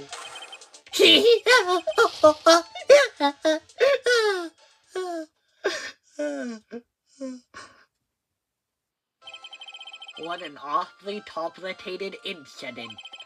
Tame Bullard was blackmailing Youth at me, who was, in turn, blackmailing Ron DeYite. And upon killing his blackmailer, Youth at me tried to flame Ron DeYite. He then claimed to be guilty as Max the Mask in order to escape his true crime. And to that end, he came up with this plan. To use the double jeopardy rule when making his alibi.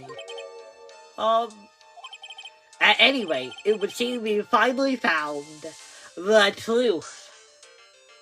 And what a truth it is. Excuse me. I take perilously truth to be submerging it. I take perilously truth to be submerging the record of an innocent young man. Be submerging him with the title of murderer. Don't ignore me. Oh, I didn't realize you were there. Why wouldn't he be? About the verdict. I know, you never committed any murder. That's right, I'm so glad you understand that, but I really am Max the Mask. Huh? So, thanks to that trial yesterday, I'm innocent now, right? What? What was it you said? Double Jeopardy. Now that you mention it, I've been curious. Curious? What do you think, Mia? As the defendant says, the rule of double jeopardy is absolute. A defendant can never be tried twice for a time in which he was found innocent.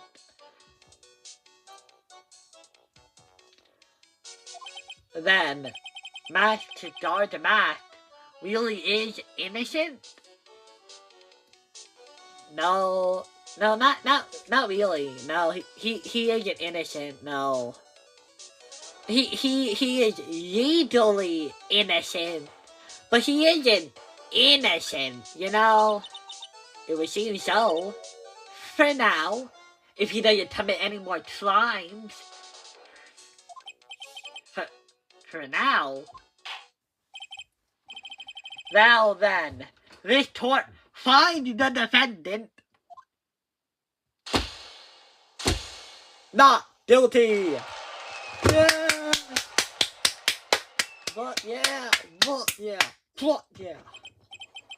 Boy, this is really yucky. Wait, this isn't so good after all. You see, the thing is, I'm still mad after all. Okay, you see the little out-credit scene, you see it. You did it, Phoenix. You did it, Phoenix. Thanks, Mia.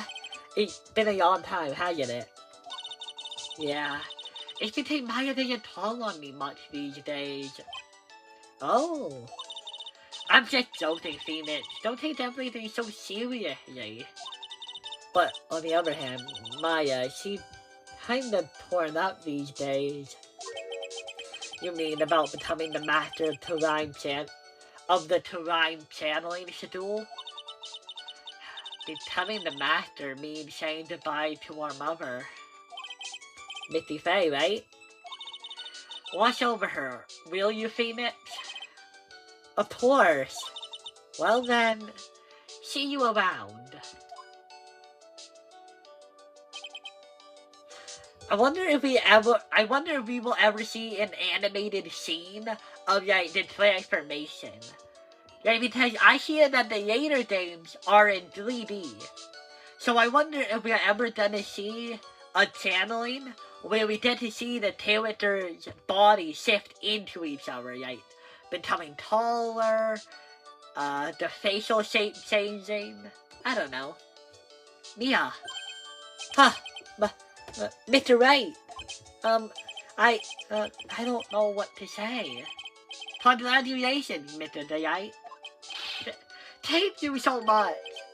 Wait. Nothing really matters anymore, though. All the things are happening. Oh, come on! Just be happy already. I like happy endings. Maya. You've been cleared of murder charges and got off at Master Math to boot. But in exchange, I lost everything. Huh? What do you mean? Stealing security information from KB Security? Becoming Master Math? I did it all for one reason. For her. You mean your wife, Desiree. She hates criminals more than anything. Come to think of it, she was once held hostage by some robbers, wasn't she? I mean, that's not the same, but they are both criminals. She always said how she hated sneaky criminals. I knew that, but once I got fired from KB Security and lost all the money I had, she wouldn't have any reason to stay with me. Well, then that's a bad relationship. If you honestly think that she wouldn't stay for you if you didn't have money, then that's a poor relationship. I know that she probably does love you, and that you're probably just worried over nothing, but how can you think that? I thought she would leave me for sure. So, that's why you became Math? Phoenix, we already knew that. We have heard this story several times about how much he loves his wife. Yes, but it's all over now. A broken bowl can never be put back together. That's not true, right, Nick? Right. Really? Can we go back to the way things were?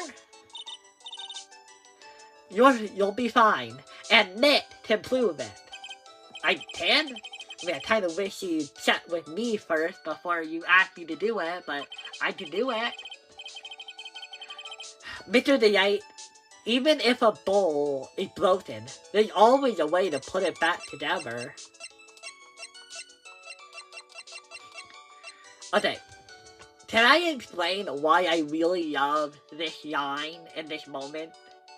Okay, I've heard in Eastern areas, there is an art where, like, if something breaks, like a bowl, you can take some sort of adhesive that has gold in it, it looks like gold. It's some sort of adhesive that has gold in it, or it looks like gold, and you can use that adhesive to put the pieces back together. And basically, it will look even better because even if you can tell that it was once broken, it still looks beautiful because of the gold. And in a way, it being broken makes it look even better. Yeah, because it shows all the tiny little cigars and tracks, and it looks good. And I just really love this line. I feel like the writer they were probably thinking about that. Oh my god, is that what the pink paint is? Is the pink paint a representation of the gold? Oh, that's beautiful. Okay, it's the bowl though. It's the bowl.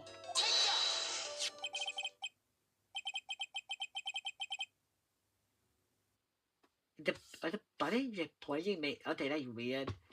The shape of an urn. Deji was the one who found this. Desiree, your wife. She always believed in you, Ron. That's why you'll be fine. You don't need to worry about anything. Haha! There you are! Mr. Light. You did it, Ronnie. You're innocent. I'm so happy. Thank you. I appreciate that, but, I suppose you don't want anything to do with me, do you? Ronnie, why didn't you talk to me about what was going on? I had no idea you clicked KB security. I never imagined that you were really Shadar the Math either. Mr. Light, what are you gonna do now that you know?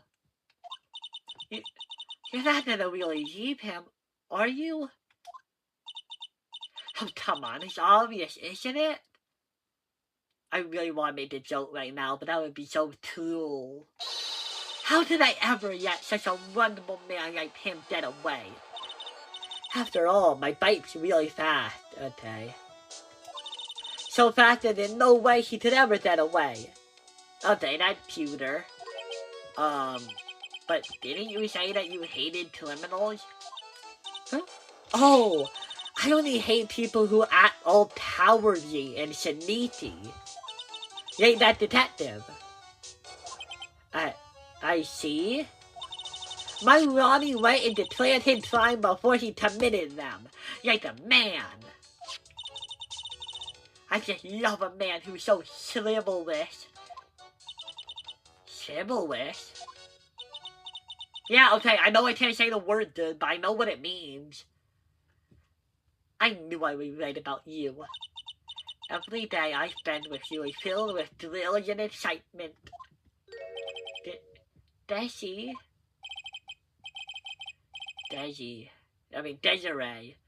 You really do love Ron, don't you? Nitty boy? Yes? I'm really glad I asked you to defend my Ronnie. Thank you so much. I'll never forget what you've done for us. Take care of yourself. You too, little boy. Oh, I can feel my face going red. As red as her suit. Oh God, her suit! Why did I say that? No, I'm looking at it. Oh God. Mr. Ned, Maya. Mr. Ned, Mr. Maya. Congratulations. Talk about bad timing. But wow. Oh, God, oh, God, help me. She's beating me to fucking death.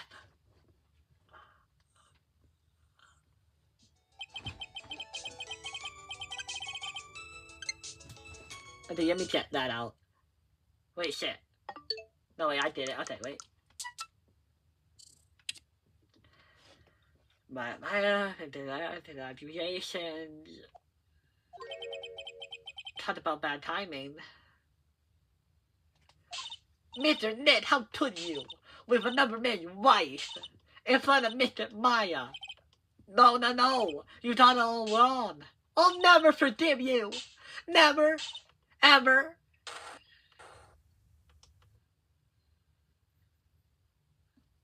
And that is how Phoenix Wright bit his dust.